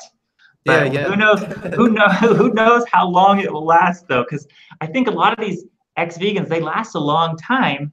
And then I'm saying like eventually though, you might hit a wall. It could be 10 years, it could be 20 years, it could be 30 years. And me trying to live forever, if we're trying to live forever, then we have to think like in hundreds of year time spans. Who's to say we could be a vegan for 300 years straight, 500 years, tell me 1,000 years. Tell me what the issue here is being vegan long-term for several decades or longer. Well, I guess it's just what are the issues with nutrients? Okay, so the deficiencies, I think, well, a lot of the stuff, like it would be B12, but you supplement with that, so that's not really a problem if you supplement. I guess it would be K2, which I would want to ask you, like, do you ever recommend to your audience to eat vitamin K2? Because this is one of the huge deficiencies in the vegan diet. No, it's not. Again, it's virtually impossible for an adult human to be vitamin K deficient. You only see it in people, in like infants, essentially, who haven't built up their gut microbiome, and people who've been on a very, very heavy course of antibiotics. K2 is produced in your gut by your bacteria. So the only way to actually induce a vitamin K deficiency is by a heavy, heavy course of antibiotics. Otherwise, it's incredibly fucking rare. And I challenge you to find any research at all that shows that vegans have a higher prevalence of vitamin K deficiency. Mm-hmm. I can't show you any research, I guess, but I would just say I've heard these arguments. There is some good evidence we could use to suggest that K2 deficiency is a real thing, because you have all these ex-vegans, and then when they do eat some like grass-fed butter, some raw milk, they're symptoms of like vitamin K2 deficiency, which would be teeth problems. A lot of vegans run into teeth problems, and that's a classic symptom of vitamin K2 deficiency. And then they start eating some more grass-fed butter with these fat-soluble vitamins and K2, which help absorb more minerals into the blood, and then all of a sudden their teeth problems are going away. Their dental health is better. They're it's like there's so much. It would seem to suggest that they were K2 deficient just by the very nature of when they do eat these foods. It helps their health and it benefits their health in so many ways. And then there's like Weston A. Price. Are you familiar with Weston A. Price? Oh, God, I am very familiar with them. Well, you can't deny that, like, people who ate a lot of these animal fats, they had better dental health. And you see that these long-term vegans, I've seen so many testimonials where it's like their dental health is so bad as a vegan. They're getting all these cavities. And as soon as they eat some grass-fed butter, their dental health is just like so much better. Okay. What the heck is that? Weston A. Price, the actual Weston A. Price, he was a dentist, right? If I'm remembering correctly. Yeah, he was a dentist. So his work had less to do with cavities and more like, as far as I'm aware, it had less to do with cavities and more to do with the overall dental structure. He found that there was a higher rate of like impacted teeth and misalignment of teeth with among cultures that consumed grains like corn compared to, you know, the Inuit or whatever that ate raw meat or what and shit like that. Now this can be explained. I mean, look, if you're eating a lot of like really acidic fruits, especially sticky dried fruits like dates, it wouldn't surprise me that you have higher rates of cavities. As far as like the overall literature, there isn't really much. There isn't anything to suggest that vegans have higher rates of cavities. I haven't seen any. And K2 specifically, like the highest source of K2 is natto. Yeah, Everything else, like, I mean, why would you eat something like grass-fed butter or beef liver or something like that when you could eat natto, which doesn't have any saturated fat, cholesterol? yeah, I agree that if you're eating natto, the animal sources of K2 are you don't need them. But do you eat natto? No, I don't personally. There is actually a health food store near me that has it, so I might try it. And you don't supplement with K2. So basically, you're trusting that you're producing enough K2 in your own gut. Okay, so you don't really need K2. If you actually look at the research, like on bone health, you can just eat vitamin K from green vegetables. K2, now there's new research that's kind of conflicting here with K2. Now, K2 stays in circulation longer in your bloodstream because it's not filtered out by the liver or your kidneys. But K2 binds to a particular protein that carries calcium, and there is an association with high vitamin K2 intake and reduced risk of calcification of your arteries. Now, the research is mixed. The only positive research has come out of, what was it? The Netherlands, I think. Wait, so this research is saying that K2 consumption increases your chance of getting heart disease? No, the research is mixed. So the mechanistic like laboratory data shows that K2 would likely reduce risk of artery calcification, which is a good thing because it stays in your bloodstream for longer and it binds to specific proteins that carry calcium. So it basically takes calcium out of your blood.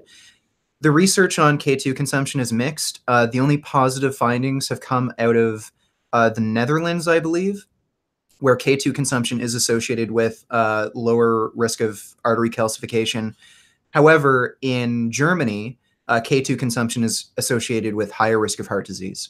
And the reason for that is probably just because of saturated fat and cholesterol and just the general overall diet lifestyle of these different populations where you might see just conflicting results. So what this suggests to me is K2 probably likely has a benefit, but the sources of K2 matter. So natto would be the most ideal source.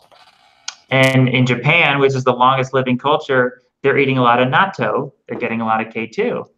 Right, and that might play into it. So again, like, why would you eat butter and stuff when you can get natto? And even the second longest living cultures, the Iceland, right? They're getting K2 from their cheese. From their cheese, they're getting K2. Iceland? Yeah, because they're eating a lot of cheese. Let's see. I wouldn't attribute that to cheese intake. Iceland and Switzerland are right below Japan for longevity. So why? I mean, like, that could be because the cheese they're eating, right? You know, it's very difficult to isolate one particular food. Like, do vegans have a lower rate of chronic disease because they eat more beans? Like, I wouldn't really rely on isolating one particular food or food group. I'd say it's more to do with their overall diet and lifestyle. And again, when you see lower rates of chronic disease among populations that are eating plant-based diets. The Adventist vegetarians, highest life expectancy, lowest rate of chronic disease. Japan historically has had like the lowest rates of heart disease as well, but it's changing. They're eating more animal products now. Mm-hmm. So, in these populations like Iceland, maybe K2 intake is a big factor here for their lower rates of heart disease or longer life expectancy or something. But again, if it is that, then like if you know what nutrient it is, then why wouldn't you just take the better source of that nutrient, like natto? Yeah, I guess it would be. I'm hypothesizing there could be something else in animal foods, animal fats that we need. Even this might not be much of an argument to you or the audience, but I mean, I even consider the fact of unknown, undiscovered nutrients that might be in these animal foods. Like maybe, science is always changing. We're always learning new stuff. Maybe in 50 years, we'll discover, oh, guess what? Oh, guess what? There was something else in animal fats that you actually needed. Like we don't know what science is going to discover in the future. With mass spectrometers, I highly, highly doubt that.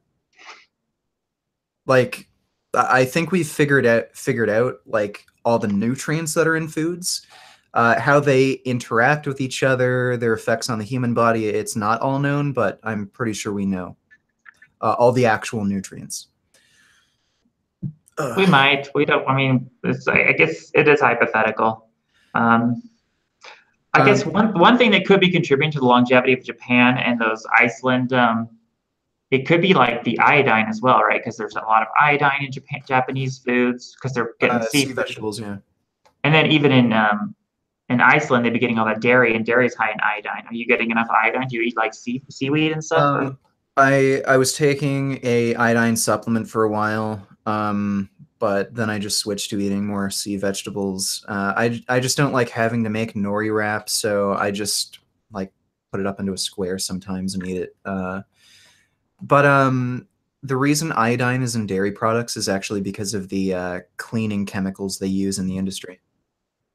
Are you serious? Yeah, I'm dead serious. The big vats that they contain dairy in, the cleaning chemical they use, it has iodine, and then because iodine is a disinfectant. Yeah, that's true. Okay. So that's where that's coming from. Ooh, that's not good. Well, then I'm probably not getting iodine from my dairy because it's from small farms, and they're not probably. Yeah, probably not. It would be very low. Mm-hmm. So the other nutrient I'm concerned with as far as being a vegan is carnosine. I'm sure you've heard other people talk about carnosine. Okay. There is some research showing that carnosine is really good for life extension purposes. And vegans are shown to be much more deficient in this carnosine amino acid. And people say it's a non-essential amino acid, yet at the same time, the research is showing that this could really extend lifespan. It has extended lifespan of fruit flies in a study. And I can show you that. Okay, I'm guessing all of this involves carnosine supplementation. Well, yeah, people do supplement with it, and maybe right in the research. Yeah. Yeah. So why wouldn't you just take a carnosine supplement if that was a concern for you? Well, you could. I guess that's just one of these things where it's like, yeah, modern day supplements is making it easier to be a vegan, but well, here's the thing. Let's just say for the sake of argument, there are like amino acids or individual nutrients in animal products that you can't get from plant sources that have health benefits. The thing is, like, you're not just eating carnosine when you eat meat. You're also eating things like saturated fat, cholesterol that you don't want, maybe heme iron, things like that. So yeah, there are definitely benefits to consuming supplements. I've also seen Sean Baker make these same sort of claims where he was saying, it doesn't matter that my testosterone levels are so low because apparently carnitine increases testosterone receptor sites or something. So even though he has low testosterone, it's like the same as having normal testosterone. Well, the research he's referencing, it's all conducted on supplements. So, like, are you really going to tell me that this proves that meat, like just actual meat, is going to have this benefit when all of this research is being done on supplements? Yeah, I mean, I guess there's pros and cons with everything. Like I'm getting at least because I'm not supplementing with carnosine because it is an expensive supplement. Is it an I guess expensive supplement? I think it is. Let me just look on Amazon real quick. I mean, it's more expensive. It would probably be more. I'd probably get more carnosine in just eating some sardines than I'm gonna get from supplementing it. I highly doubt that. No, you'd probably get more from a supplement. The thing is, you can buy raw materials. So you could probably just find some sort of company that would sell it to you in bulk, like in a massive bag. It might cost like $200 or $300, but like that's an amount that would last you for like 10 years. So like I'm looking on Amazon real quick here. 180 count, 500 milligram capsules, and they say a serving size is 1,000 milligrams. So 1 gram of carnosine. It's $30. You could probably just buy it in bulk and get a massive bag. And then there's creatine. That's the same kind of situation with carnosine. And it's like, you see how like the list goes on, and then there's like, eventually to be a vegan and to do it ideally, you need to be supplementing with all these different supplements. No.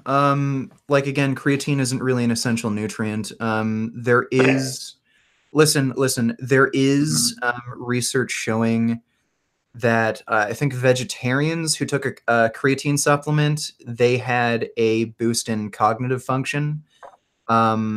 Now, the meat eaters who took the creatine supplement, they had no benefit. But after the vegetarians took the creatine supplement, they got ahead of the meat eaters. So what that suggests is your body actually becomes less sensitive to creatine once you've adapted to eating it all the time. So again, I think this pretty much shows that supplementation is probably preferred, and doing it sort of infrequently, like maybe go on it for a bit, go off it for a bit. And again, you're not just getting creatine from eating meat. It's all the other bad things you don't want, like saturated fat and cholesterol. And look, being healthy is hard, and I personally don't think it matters that you supplement creatine or carnitine or whatever. But like being healthy is hard to begin with. So like, I just don't see the issue of taking like an extra supplement if you really think it's going to help you. Well, being healthy seems much harder on the vegan diet because you have to supplement. To do it right, you have to supplement with all this stuff you're saying. You have to supplement with algae oil, B12. So for supplements, I take B12 and algae-based DHA. That's practically nothing. Most people take a multivitamin. My supplement stack isn't really all that different from an average person's. You can look at a lot of bodybuilders. Just go on YouTube and just search my supplement stack bodybuilding. Like they're taking creatine, a protein supplement, multivitamins. Like my supplement regimen isn't that extreme. And by the way, I mean, I actually like the supplement regimen that all these vegans are taking in like the Adventist mortality studies, it's not much different than what I'm doing. If they're supplementing at all, and they still have great health outcomes. Yeah, I'm not about to judge you for supplementing because I'd be such a hypocrite. I supplement like probably 10 times more things than you do. Yeah. And what do you supplement? Oh gosh, a lot of things, but CBD oil to help my brain. It's anti-inflammatory for the brain. NAC, which is amino acid that helps your liver produce more glutathione. Where do you get your CBD oil? Do you have like a prescription or anything for it? No, I'm actually trying to make like a supplement company, like selling it even. But I get it in bulk supply. I'm getting like a bulk supply of it, and then I'm kind of repackaging it and stuff. Yeah, because like Canada's kind of legalizing marijuana here, but concentrations and extracts, they're still illegal. So you actually need a prescription for real CBD oil. Oh, really? You can get hemp oil, but it doesn't have the active cannabinoids. You actually need a prescription to be able to get it, and it's total bullshit. Like, is that how it works in the States? Yeah, you have to. No, it's like legal in the States, I think. CBD, because it's no THC, so it's just CBD. Yeah. Okay, so that's weird. Okay. Yeah, there's tons of companies over here just selling it legal. You can get it in health food store. No prescription required. Just go to the health food store, you get it. Like, it's just CBD. Like, there's no THC, so I don't know why it's even there's like restricted. there's microscopic amounts of THC. It's ridiculous. That's dumb. I guess the other thing that I see a lot of vegans run into is actually problems that you have yourself, which is, we should talk about this, which is gut problems, gas, bloating. I saw your video where you talked about, you have a lot of extreme gut related issues, and then depression. I've seen a lot of ex-vegan testimonials, and they seem to, these two problems that you have yourself seem to be very common problems amongst vegans. And I even had a study showing that vegans are more likely to suffer from depression. And I'm thinking that this could be because some kind of deficiency from the animal fats, even maybe low cholesterol, because low cholesterol is associated with depression. I think the low cholesterol is a reverse causation effect. I think people with depression, there's a bunch of confounding variables in their lifestyle factors that end up lowering their cholesterol. But I will agree that low fat diets, just in general, are associated with depression quite often. That could be for a number of reasons. Like, I know you do need some amount of fat to properly absorb certain vitamins. It is important for gut health. Like, there are certain bacteria in your gut where plant-based oils actually act they're antimicrobial, so they kill off some of the bad gut bacteria.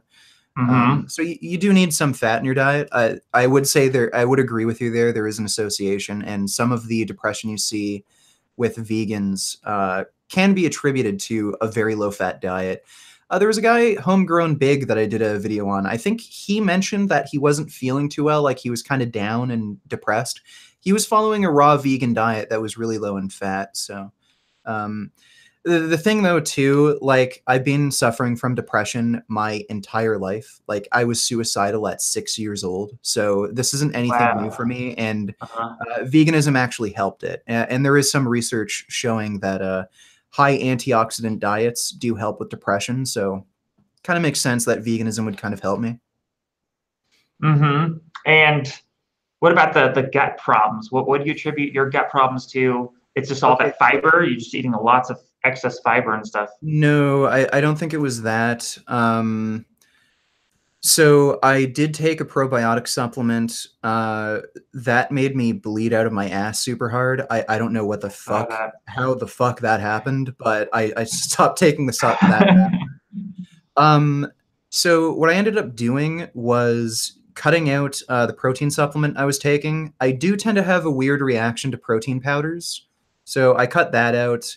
Just started eating a really, really high fruit diet, and just eating more like flax seeds, hemp seeds, chia seeds. And now my digestion's a lot better, and so is my depression. I still have weird ups and downs here and there, but it's steadily improving, and you can kind of see in my videos, like, I've just been uploading more. I have more energy. So, like, my digestion's better too. I'm not farting constantly. Like, I think I fart like a normal person now after I made those changes. Are you lactose intolerant? I'm curious. I don't think I'm lactose intolerant, but I do think I have this gene where if I eat dairy, it makes me really susceptible to constipation. I remember when I was a kid, especially, my parents made me drink so much milk because, they had this idea, like, milk, big, strong bones, grow tall, horseshit like that.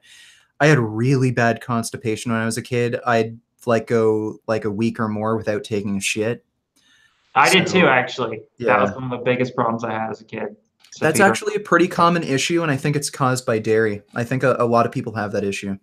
I think it's also caused by gluten as well. I think that's a big... Maybe.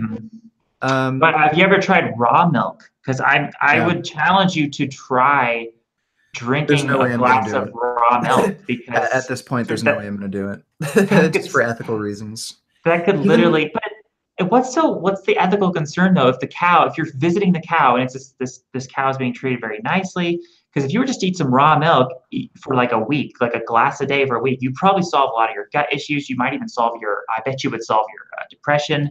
It's very powerful for this stuff. It's way powerful than these stupid probiotics you are taking that make you bleed and stuff. Raw milk heals so many illnesses. It's been shown, like so many people, so many testimonials. Okay. That's a rather dubious claim, but I'll tell you why I just wouldn't drink milk. Even if you could convince me of the health benefits, I just wouldn't do it. For one thing, I don't think my life is that valuable where I'd like sacrifice an animal or exploit it just for my own personal benefit. Now, there's practical issues with the dairy industry. Like, look, you have to keep a cow pregnant in order for it to produce milk. And you could argue that, okay, on an Amish farm that'll give you raw milk or whatever, it's not a factory farming situation. Okay, well, they'll let this cow grow up or whatever. Look, they're still going to fucking kill it. I actually know around this area, there are Amish farmers in Guelph. They're fucking assholes. They treat their animals like fucking shit. Just because something's grass-fed and free-range doesn't mean pieces of shit aren't treating these animals are treating these animals well. So just that alone would stop me from doing it. Also, I have a different idea on exploitation. Now, like, even assuming like the cow's baby isn't going to be murdered and it could, like, the cow's baby would grow up and like die of old age. Like, we could even have a hypothetical scenario like that. Yeah. I don't like the idea of using an animal and just having its existence, like bringing it into existence just to serve me.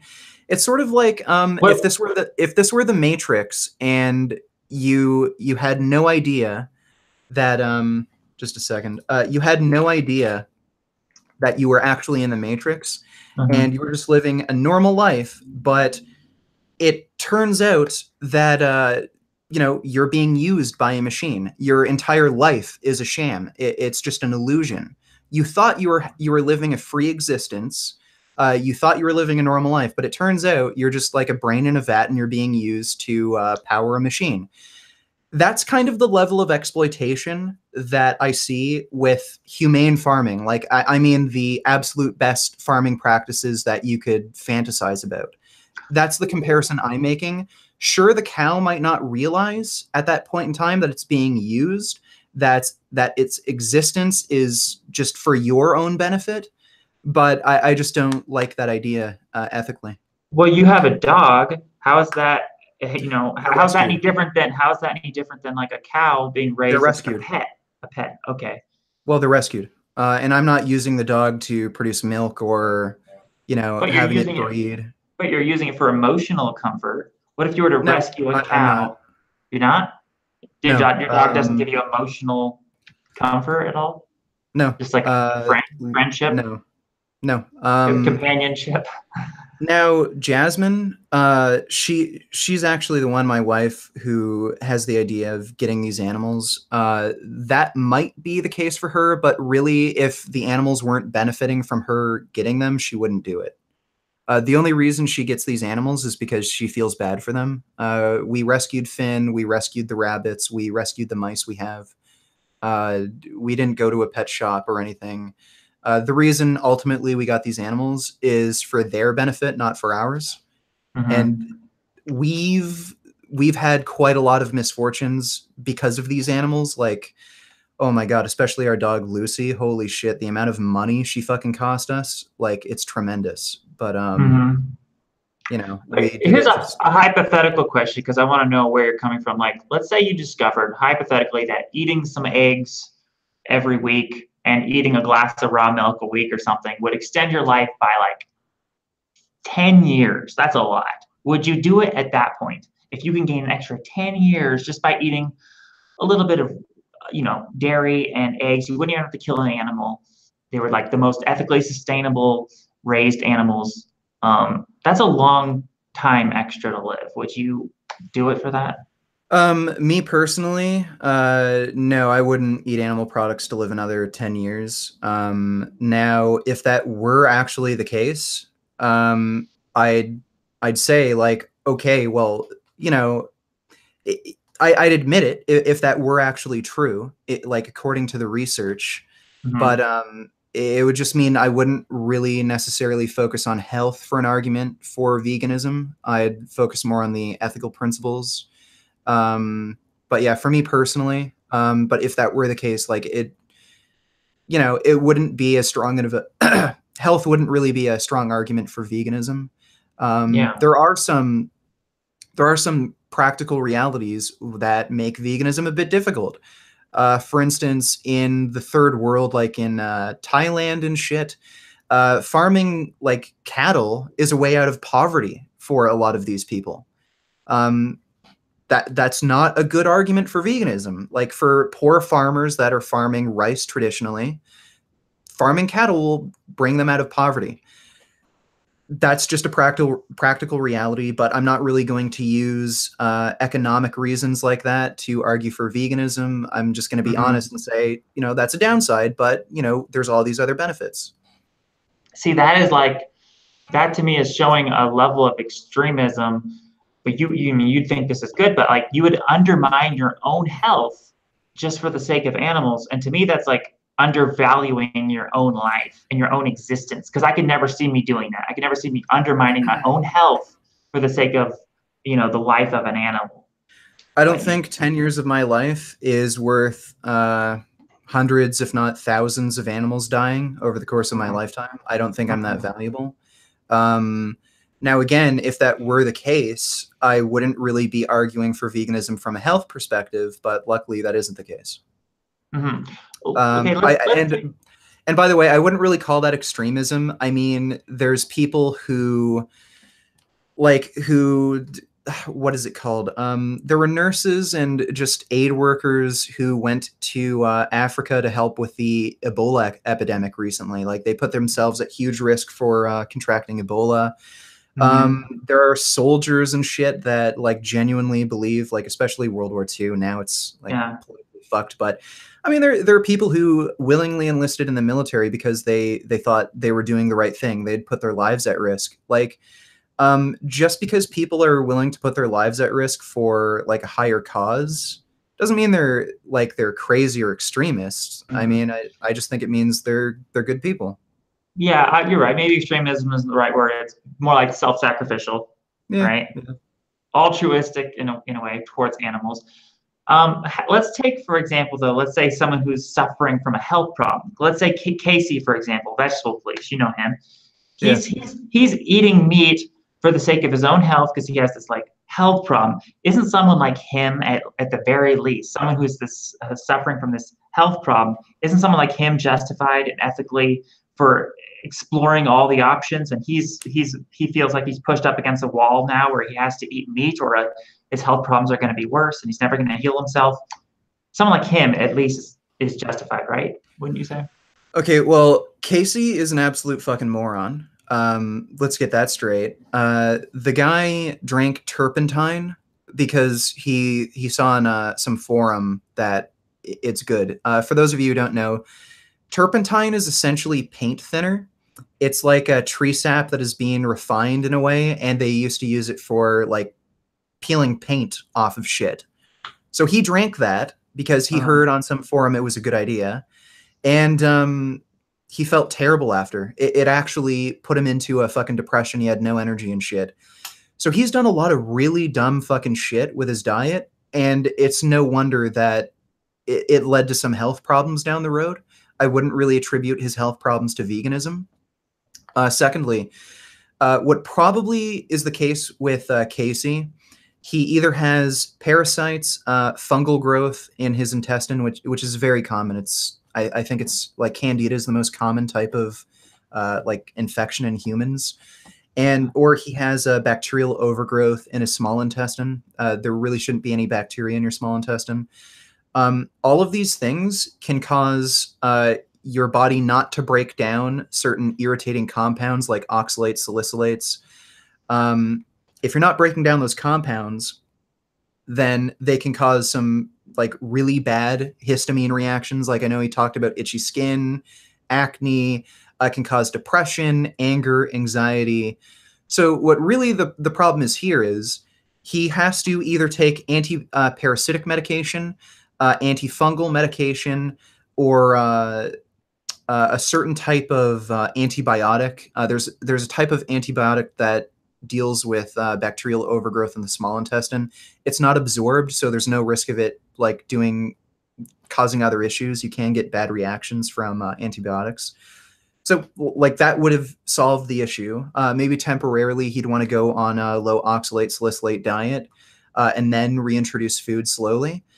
But rather than doing that, he just decided to eat animal products. Now, what's happening here is eating nothing but beef is masking the symptoms. So he's not eating oxalates, salicylates, these high histamine foods that are causing these reactions. So he's not getting the symptoms, but the underlying problem is still there. He's still going to have like bacterial overgrowth, fungal infection, parasitic infection. So that's what's going on there. Yeah, and you probably say that like a similar thing is going on with Jordan B. Peterson and his daughter Michaela Peterson, who've been on the carnivore diet. It's very likely. Also, I don't think people really appreciate how much antidepressants can fuck you up. Now, before, antidepressants were thought of as drugs that restore a chemical balance in your brain. They don't do that. What they do is they fuck up your brain chemistry, and sometimes they can make it seem like, oh, it helped the depression. Well, it didn't. It's just like taking any other drug. Well, I could take heroin and feel fucking great. I won't be depressed if I'm high on heroin, but that's not actually treating my depression.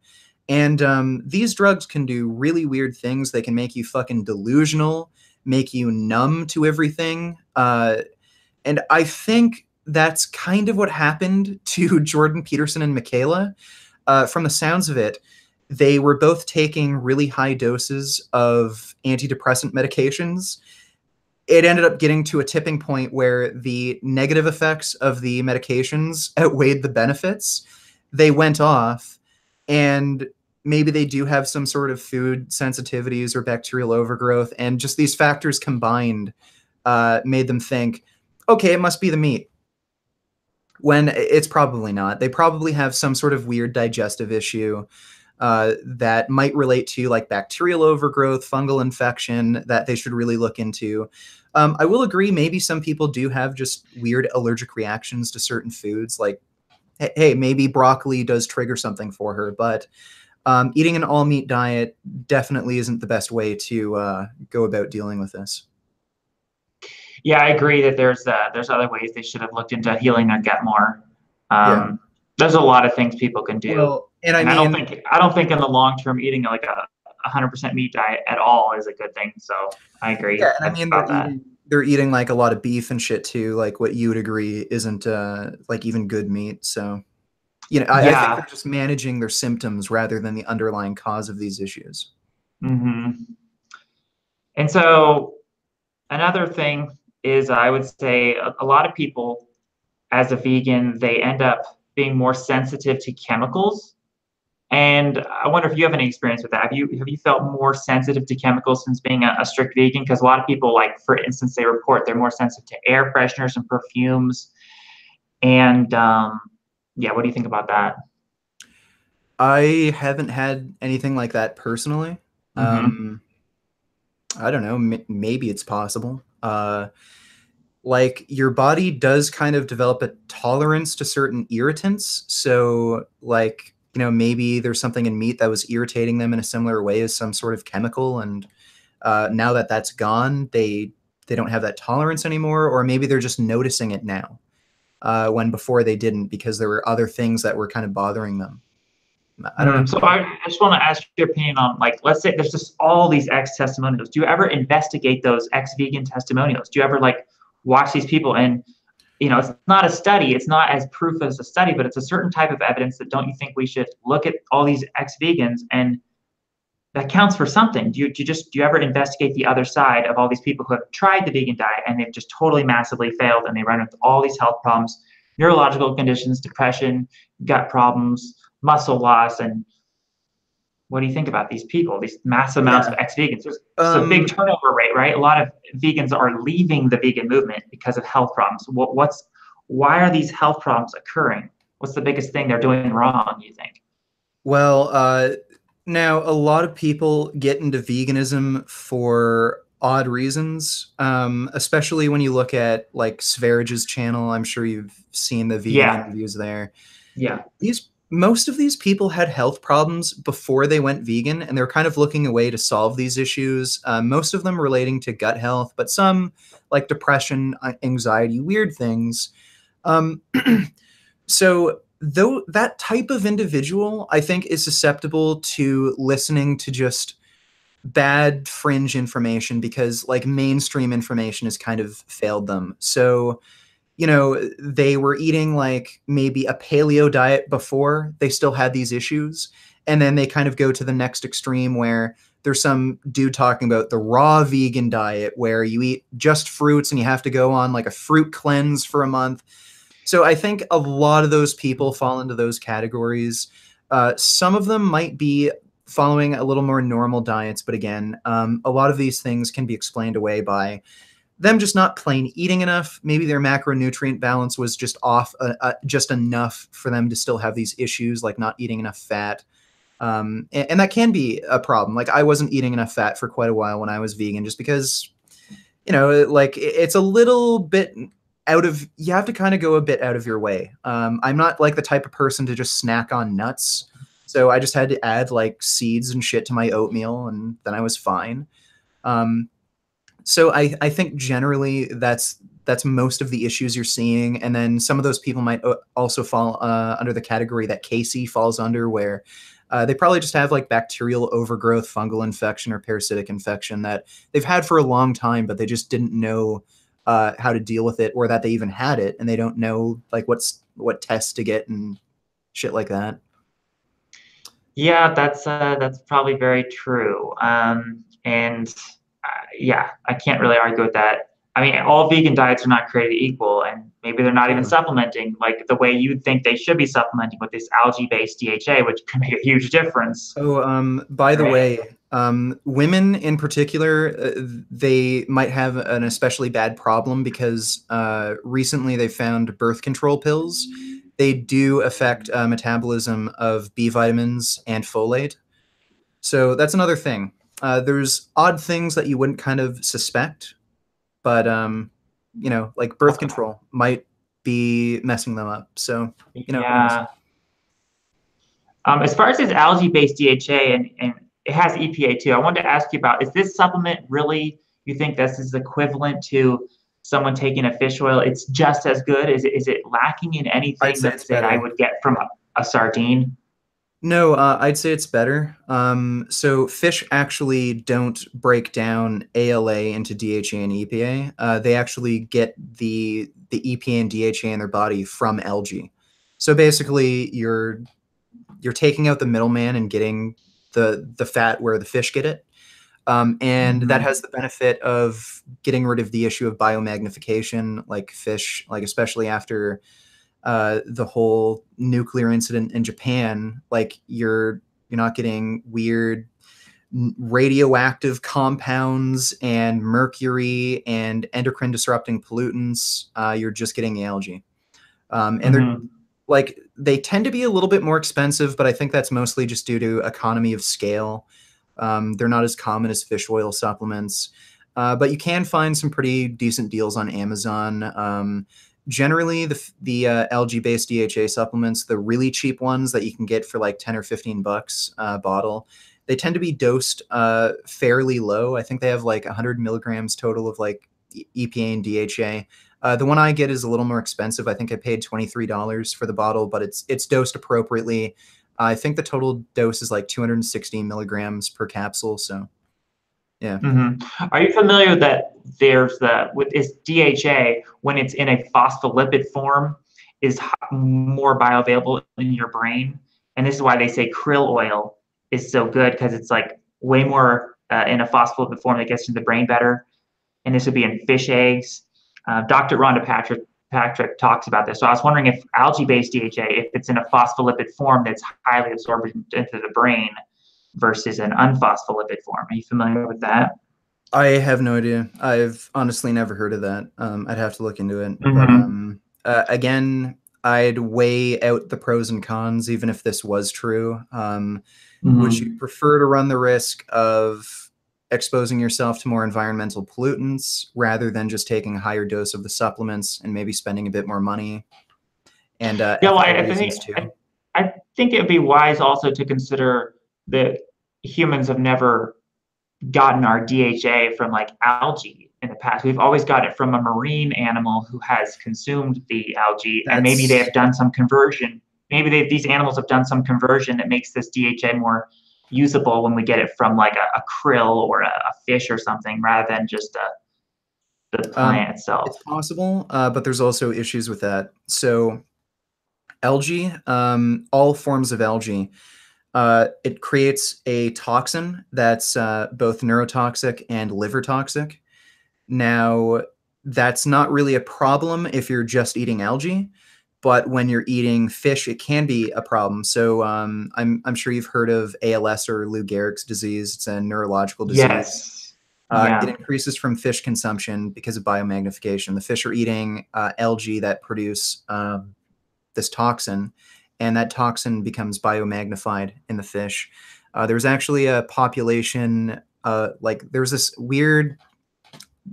group of people living on an island. I can't remember what they were called, but they ate bats. And they had by far like way, way higher rates of ALS than any population on the planet. Turns out these bats are eating like this other creature that eats fish, and the amount of this toxin is so biomagnified in these bats that by the time you eat it, it massively increases your risk of getting like this neurological disease. So again, I wouldn't say fish is the best source of getting DHA. I'd say your best bet is really just taking the algae-based DHA supplement, even if supposedly it's not in a phospholipid form. I'd have to look into that because a lot of these things also rely on like initial absorption rates and shit like that. It might not actually be all that significant a difference. I do know vegans aren't, they don't lack as much DHA as you'd suspect. So there is also evidence that your body kind of alters its metabolism to be more efficient at converting ALA to DHA, and it might absorb it better. It sounds like you watch. It sounds like you watch Mike the Vegan's video on the toxicity with the bats thing. He has a video about that caused the ALS. I didn't see Mike's video, but I saw Dr. Michael Greger's video on that. Oh, okay, because they had a very similar. They laid out the same case. So we talked about like fish. Is there any lower level of life form where you think there'd be just no ethical problem? Let's say like it's a clam or even a little krill. Are you worried about the life of a little krill or an ant? I mean, is there any level where the life form, is there any threshold where it's like, okay, fine, that's low enough where it's like, that's not an issue. It's a little tiny insect.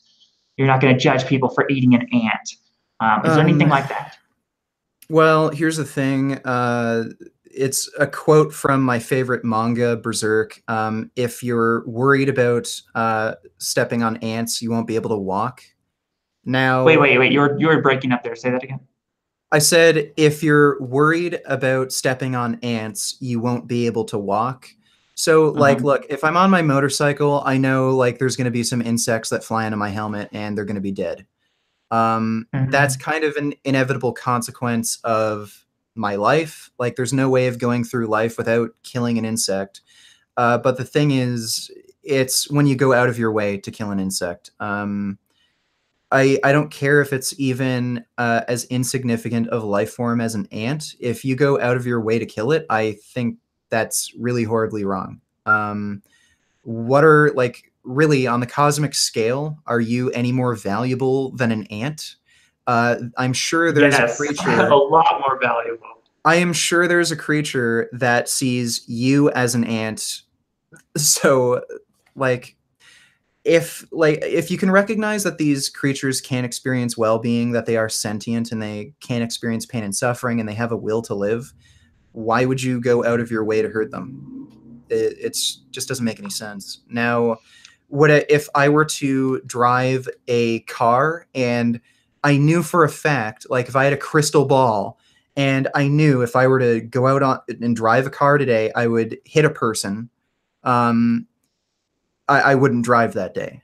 But the thing is, like, I know I'm going to end up killing insects while I'm driving, but like you have to be able to live. So on that level, yeah, I do consider humans a lot more valuable, obviously.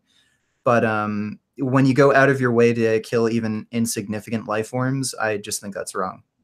I don't see myself as so amazing and magnificent that I can just, step on an anthill because I'm awesome and they don't matter. Like, I don't matter. So why would I say they just don't matter at all? Well, but stepping on an anthill would be different than like eating a bunch of ants or krill. If you thought that it could help, it could extend your life or benefit your health in some way. I know it's a little different, but I don't see it that way. Like, I don't see how eating ants would extend my life. So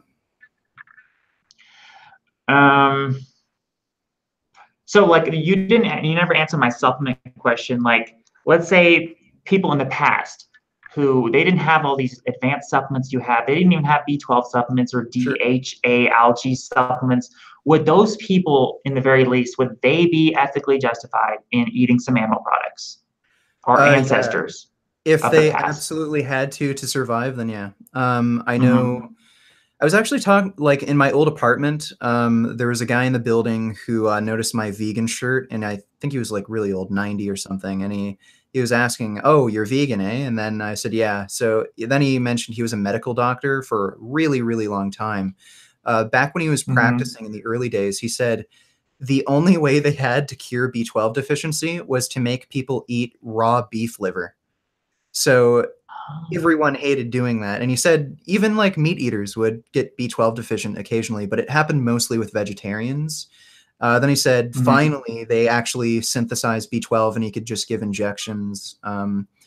So like, look, before that time, like, sure, if you absolutely needed to live, I don't think it's reasonable to say, oh, well, you have to kill yourself because, you have to kill an animal to live. Like, that's just unreasonable. But we've gotten to the point now where, we can live perfectly healthy without eating any animals. And the research is quite clear that animal products increase risk of chronic disease. Vegans can live very long, healthy lives. So there's just no justification now. And let's say in the future we develop lab-grown meat. At that point, you would have no problems with vegans eating lab-grown meat because it's not hurting any animals, right? Is that the case? So in the future, you might not even advocate for veganism at that point. When we have lab-grown meat, you might say, well, eat some lab-grown meat if you want, because there's no ethical issues with that, right? Well, that would still be vegan. It doesn't necessarily have anything to do with eating animal products. It's an ethical position where you reduce animal suffering, death as much as reasonably possible. So lab-grown meat, assuming the technology is different, right now lab-grown meat actually isn't vegan. They have to take embryos of whatever animal you want, like a pig or a cow, and then you have to make a culture out of that cell line, and they have to keep doing that. Apparently, they can't just infinitely grow the cell line. So it's a little better, but it's still not actually vegan.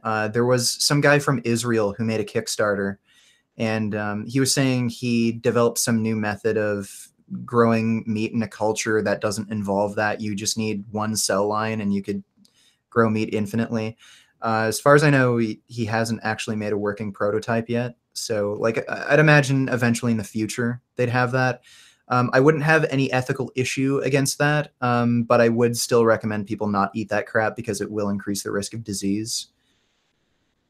By the way, with the B12 question you mentioned, you can get B12 from natural sources. Like, I know some people after this debate will say, oh, you admit you can't be vegan naturally. Well, B12 does actually naturally exist in the environment. It does exist in fresh water. typically on the soil. There's also a lot of B12 from the bacteria, Yeah. but just because of modern farming practices and the way we treat our water, you can't actually get natural sources of B12. And you did answer my depression question as far as like why more vegans have depression. You would just say that's because low fat. It's just generally that the vegans tend to eat lesser fat, and that's why you would contribute to the depression. Not necessarily. And what's the correlation? I think it's multifactorial. For one thing, vegans and vegetarians do tend to be smarter on average, and intelligence is actually associated with higher levels of depression. They also tend to be younger, and age also impacts this. And probably, like, just the typical, trend of, like, nutrient intake. Like, okay, they tend to eat lower fat diets. That might contribute to it as well. And just the culture around, like, veganism. There's just a lot of thoughtful, mindful people who are kind of angry who get into veganism. And, I'm sure those people, oh, I cut out for a second. I'm sure those people tend to just have high rates of depression. So I think I think a lot of it has to do with just the culture surrounding it. But also there might be some like dietary aspects that might contribute. Do you feel like there's I feel like within the vegan movement, there's a lot more misanthropic attitudes. I've even gotten this kind of vibe from you and your videos, this kind of almost hatred of humanity. That is definitely more common in the vegan movement, wouldn't you say? And do you think that's a problem that vegans seem to, in some sense, they even prefer animals over humans? A lot of times I see vegans saying this sort of thing. In your mind, is that a problem that people seem to love animals more than humans? Sometimes, like, here's the thing, like, people do this a lot where they also conflate veganism with like social justice, like feminism and shit. The thing is, any kind of like left-wing leaning group, you're going to find these trends. I mean, you can find the same trends in the atheist sort of category where, yeah, they tend to be misanthropic. They tend to kind of be nihilist. They tend, like, a lot of them tend to be left-leaning. There's a lot of social justice warriors in the atheist community. I think it's the same kind of thing here where just for whatever reason, there's this cultural trend where, there's people who are misanthropic who tend to be vegan. There's people who are misanthropic who tend to be atheist. And I think it's like kind of reasonable to an extent. There's a point in which it becomes ridiculous. I know there's a vegan YouTuber on here who actually wants to annihilate all of humanity from existence with like nuclear weapons. You can get to like points of ridiculousness, but that's antinatalism, right? Well, that's like way beyond antinatalism, but like I think to a certain extent it's reasonable to be a misanthrope.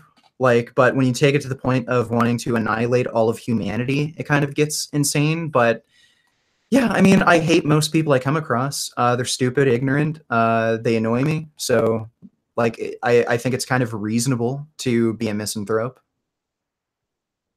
Okay, well, this brings me to my next question, which is like, this came up with your interview with Amy, and I've always asked this question. I asked this question to Amy, and you kind of exposed her on Twitter, which is, I asked her, would you save your dog over a random human being? Right. And I want to know what you would say to that question. Would you save your dog over a random human being? Yeah. Yeah, I probably would. Yeah, I personally like my dog more than, your average human. If it was my wife, I'd save my wife over the dog. Maybe if it was a close friend of mine, I'd actually have to ask my wife about that first, like, because I have to live with her after. So, like, if there's a trolley situation, I'd ask Jasmine, who should I save, my best friend or the dog? And then, if she chooses the dog, well, goodbye, best friend. But yeah, these are sort of odd moral gray areas. Like, yeah, I mean, it looks kind of ridiculous when you say you'd rather save a dog than a human, but like, let's be honest, there are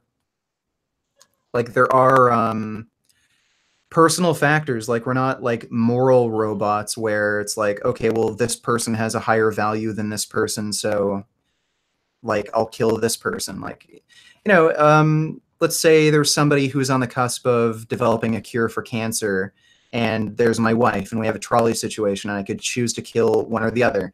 Okay, well, the person who's developing, like, the cure for cancer, maybe he'd have an overall, benefit to humanity, but am I really gonna like be expected to kill my wife, who like I love, just because this person is developing a cure for cancer? So, there's these odd situations where, in the abstract, it seems ridiculous to say, oh, you'd rather save a human than a dog. But, we don't really ever run into these problems. I think, from just the discussion we're having here, it's reasonable enough to say, let's just not kill and eat animals for no reason. Yeah, so that's my answer. See, to me, it's like that hints to an underlying, I guess I would say, I mean, to me, that's a problem. I mean, that's like, it irritates me because I always ask that question to a lot of people. It's like, and that random human being could be anyone. So it could just be like, yeah. So to me, you act like this whole veganism is about ethics and then you say something like that, where you would actually save your dog over a random human being. And to me, it's like that kind of exposes that, because like, how could you say you care about ethics when you would actually save an animal, your own animal, over a human being? That could be me. Well, look. To be fair, Finn is fucking adorable, and secondly, there are a lot of fucking there are a lot of meat eaters who'd say the same thing. Amy is one of them. So That's true. Again, it's not like human beings are perfect moral robots. Again, if we made this sound a little more reasonable, where you could either save your wife or girlfriend or save somebody who's developing a cure for cancer, are you like, you know what I mean? So we're not perfect moral robots. I think to some extent it's reasonable to excuse someone for having like a really strong emotional attachment to someone or even a dog. So, and to really, like, just practically speaking, we don't really ever run into these moral issues. So yeah, it's a weird hypothetical, just like the weird hypothetical you put towards me that, yeah, that probably makes me look bad in the eyes of a lot of people too, the answer I gave to your hypothetical question. Yeah, I know what you mean. So yeah, I guess I don't have any other questions for you. I think it's cool that you want to live forever. That was like the big question I wanted to ask you. So that we share that in common. You at least want to live forever. A lot of people don't. Like, what do you think about all these people that don't even want to live forever? Isn't that kind of stupid, would you say? I don't think there's any way of escaping existence. So you're kind of going to live forever no matter what. So you might as well just work on trying to improve the life you have, because who knows? You might become a spider or an ant or some lowly other creature. So just enjoy the life you have. So you sound pretty confident of the way you phrased that. You sound pretty confident of reincarnation, like your actual consciousness goes on almost. No, not necessarily. I'm not saying that your actual consciousness, like, you're just saying the matter, the matter of that makes you gets recycled or whatever. You kind of become all the other organisms on the planet. So you might as well try to live as long with the life you have, because chances are it's better than how a lot of other living beings have it.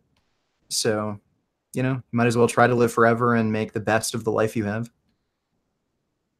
As far as a priority, though, like, where do you think living forever is in your sense of priorities? Is that very high on your set of priorities, or is it like kind of you don't care that much? Or I guess being ethical and like enjoying the life I have is a slightly higher priority than living forever.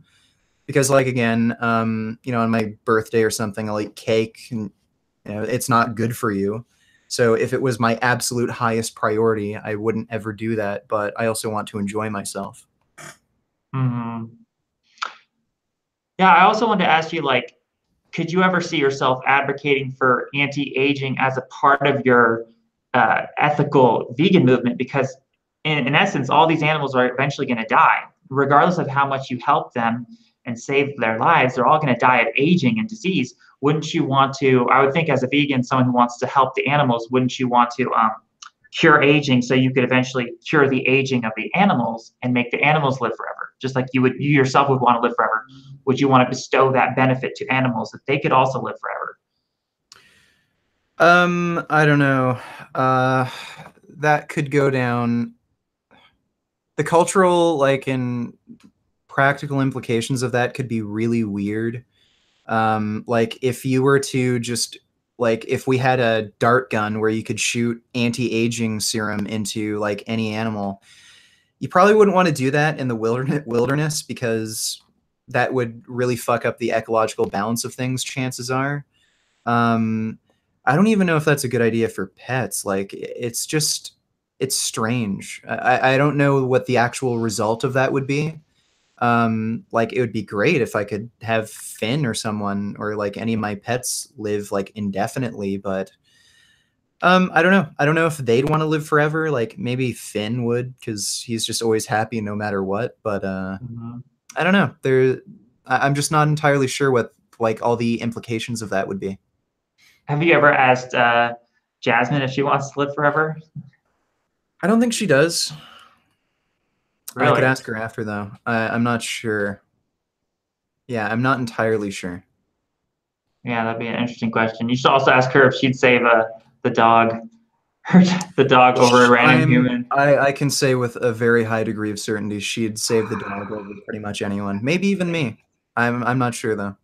That's crazy. You should ask her that one, like if Yeah. she'd save the Yeah. dog over you. 'Cause Yeah. I think she would. I think I have actually asked her that before, and she said she'd pick Finn over me. Yeah, our dog. wow, that's crazy. That would annoy me. That would annoy me. Really? Uh, Well, Finn That is would. fucking cute. Oh man, just the value of human life, though. Yeah. Yeah, whatever. Can't be perfect, right? So I guess Emotions get in the way of things. yeah, I guess this has turned in more of an interview than a debate. It's Yeah, fun yeah, just asking you these yeah. questions because I've known about your channel for a long time. I've wanted to ask you some of these things, and Yeah, yeah. it's great to finally get to do that. It was a good debate and discussion, though. I like how you didn't try to talk over me and horseshit me the entire time like Amy did. So I appreciate that. You're welcome. I'm glad you exposed Amy's where I can't I still have when I talk to Amy, I'm gonna have to ask her like, what the heck? She'd rather she says she's on team people, okay? But she'd save her dog over a random human being. To me, that's a conflict. That Right. she can't just say she's on team people. Like, I'm really on team people. If I had a pet, I would not save my pet over a random human being. But Yeah. I'm gonna have to get on her case about that. But Well, if she's claiming she's on Team People, then she really should support a vegan position because animal agriculture doesn't benefit humanity. And I pointed that out, but she tried to horseshit me the entire time. So, see, but I think there's still room for, like, we could debate about this, but I think there's still room for like small homestead farms, and I don't think that's gonna like destroy humanity. I think like it you can wouldn't do it destroy it wouldn't destroy humanity. I agree, but I still don't think it's ethical, and I don't think it's of any benefit to us. in a sense. Like, aren't animals being treated better on these farms than they would in nature? Like, in nature, there's gonna be like animals just ripping these cows to shreds and like eating them alive, and we're giving them a good life. And then the way we kill the cows, I mean, I'm not even advocating for killing cows, but let's say people did. It's like it's just a bolt gun to the head. It's really quick, as opposed to in nature, they're always going to be suffering. You're never going to eliminate the suffering of animals in nature. They're always going to be suffering more in nature than they would ever suffer on a farm. That's a similar argument that I've heard some like really racist ethno-nationalists I've heard make. I've seen a few ethno-nationalist channels say the apartheid was justified because the overall living status of black people was better. They were making a higher overall income and violence was less.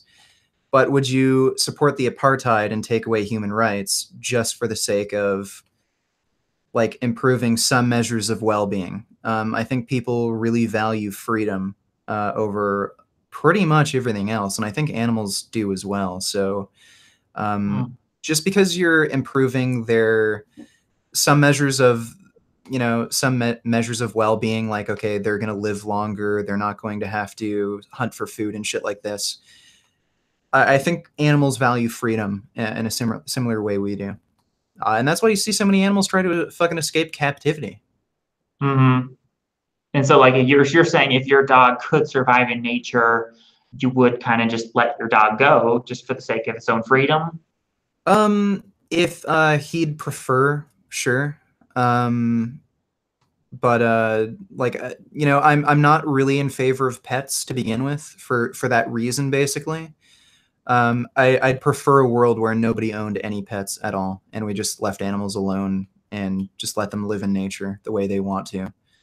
Just because, Finn was being abused in his old home, and we rescued him, and he's living in a better situation now.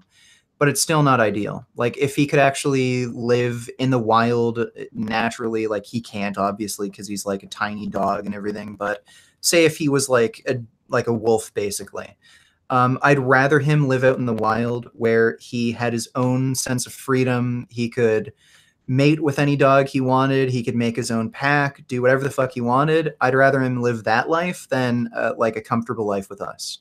And I'd rather live a life like that. Like, I don't want people just like, I don't want somebody ruling over me and telling me what to do, even if it would make me more money, even if like I'd live longer. I just want to be able to do what I want to do. Mm-hmm. All right, this is like a last question I'm thinking of is if you had to choose really quickly between people and animals, which would you choose? What, to kill off? Sure. I guess people. You would act so wow. You would no, not kill off. No, sorry. I mean, I'd let them live. you'd let the people live. The reason for that is human beings are capable of they're more intelligent. They have a higher level of sentience, greater ability to experience well-being. And honestly, like, I think if we kill people off, we're just going to come back again, maybe in a slightly different form. We're just part of the evolutionary process, and you have to reach humanity, and then there's a next step. So killing us off just doesn't make any sense from an evolutionary standpoint. You're just basically losing several billion years of evolution. And I would say maybe the hugest important factor of human beings is we have the potential to live forever. Like, really, and animals, animals are not gonna live forever without our help, right? It's like we have to live forever, and we can do that because we have all this potential because of our powerful brains and everything. Well, I'd kind of agree with that. Like, I think the next step in our evolution is really AI. I think that's where things are going. And you need human beings to develop AI. I think that's going to be like super intelligent, sentient AI. I think that's the next step in evolution above humanity. So that's why I'd choose humans over all other animals. But that doesn't mean they don't deserve moral consideration. And considering that we can live long, happy lives free of disease without eating animals, that's why I'm vegan. All right. Yeah, I guess that's it'd be cool to talk to you sometime on my channel about like just a conversation centered more around living forever and ideas relating to eternal life and death. I'd love to hear more about that. But I guess that's good for this. I don't have any other questions unless you want to have like a closing statement. You could just end it up. End it off. I just think your idea that eating fish or maybe some insects will help you live longer is pretty much just nonsense. And even if we could demonstrably prove that eating fish occasionally would extend your life by 2 to 3 years, I still don't see that as a moral justification to eat animals. And I think the research is quite clear. Animal products increase risk of chronic disease, lowers life expectancy. So that's my position. And I guess my closing statement would be, it's like, yeah, I tried my best to prove that we need animals and like we need to eat animal products, but like even if I can't prove that, like, even if I did a really sucky job of like proving that, I would ethically defend eating meat. I mean, even like I would ethically defend eating animal products, including meat, if the person feels they need it, just for the sake of like if they even feel that they might possibly need it, because there's so many unknown. The science hasn't really gotten there to where we can. I don't think we can definitely say for sure that everyone can be a vegan in the long term, especially when I look at all these ex-vegan testimonials. To me, that is a source of evidence that we should take into consideration. It just seems like oftentimes this extreme veganism goes bad eventually. And I realize like people have a lot of different stores of these nutrients, and I do think to a certain point they might hit a wall, and you might even experience this in the future, where you might need to tell your whole audience, "Hey, look, people, I can't do this anymore. Like I'm going to eat some raw milk." And I don't think if it ever does come to that, I don't think you should feel bad about that, because like I don't feel that vegans should guilt trip themselves into feeling like they have to be vegan for ethical reasons. Like there comes a point where your health is more important, and just the chance that you might develop a deficiency, that's a gamble that people shouldn't they shouldn't force themselves to gamble in that way and risk their health if they felt that it is a risk at the end. Okay. I think it'd be good to kind of continue this debate along those lines again. Maybe read some more research and then maybe come back and we can discuss some of the shit too. Because it is a really complex, long topic. There's a lot to get into. So maybe we could set up another debate. I'll definitely do some more research, because you got me thinking along some tracks that I really hadn't thought about, and you got me considering a lot of issues. And clearly, you pointed out to me that there's a lot more I don't really know, and I need to like learn more about this stuff so I can defend my positions more as far as the health stuff. All right. All right, cool. And I'll link your channel in the description down below after the debate, and I'll upload this to my main channel as well. So great. All right. Thanks for being on. Thank you for having me. It's fun. All right. Sweet. Take care. Bye. You too.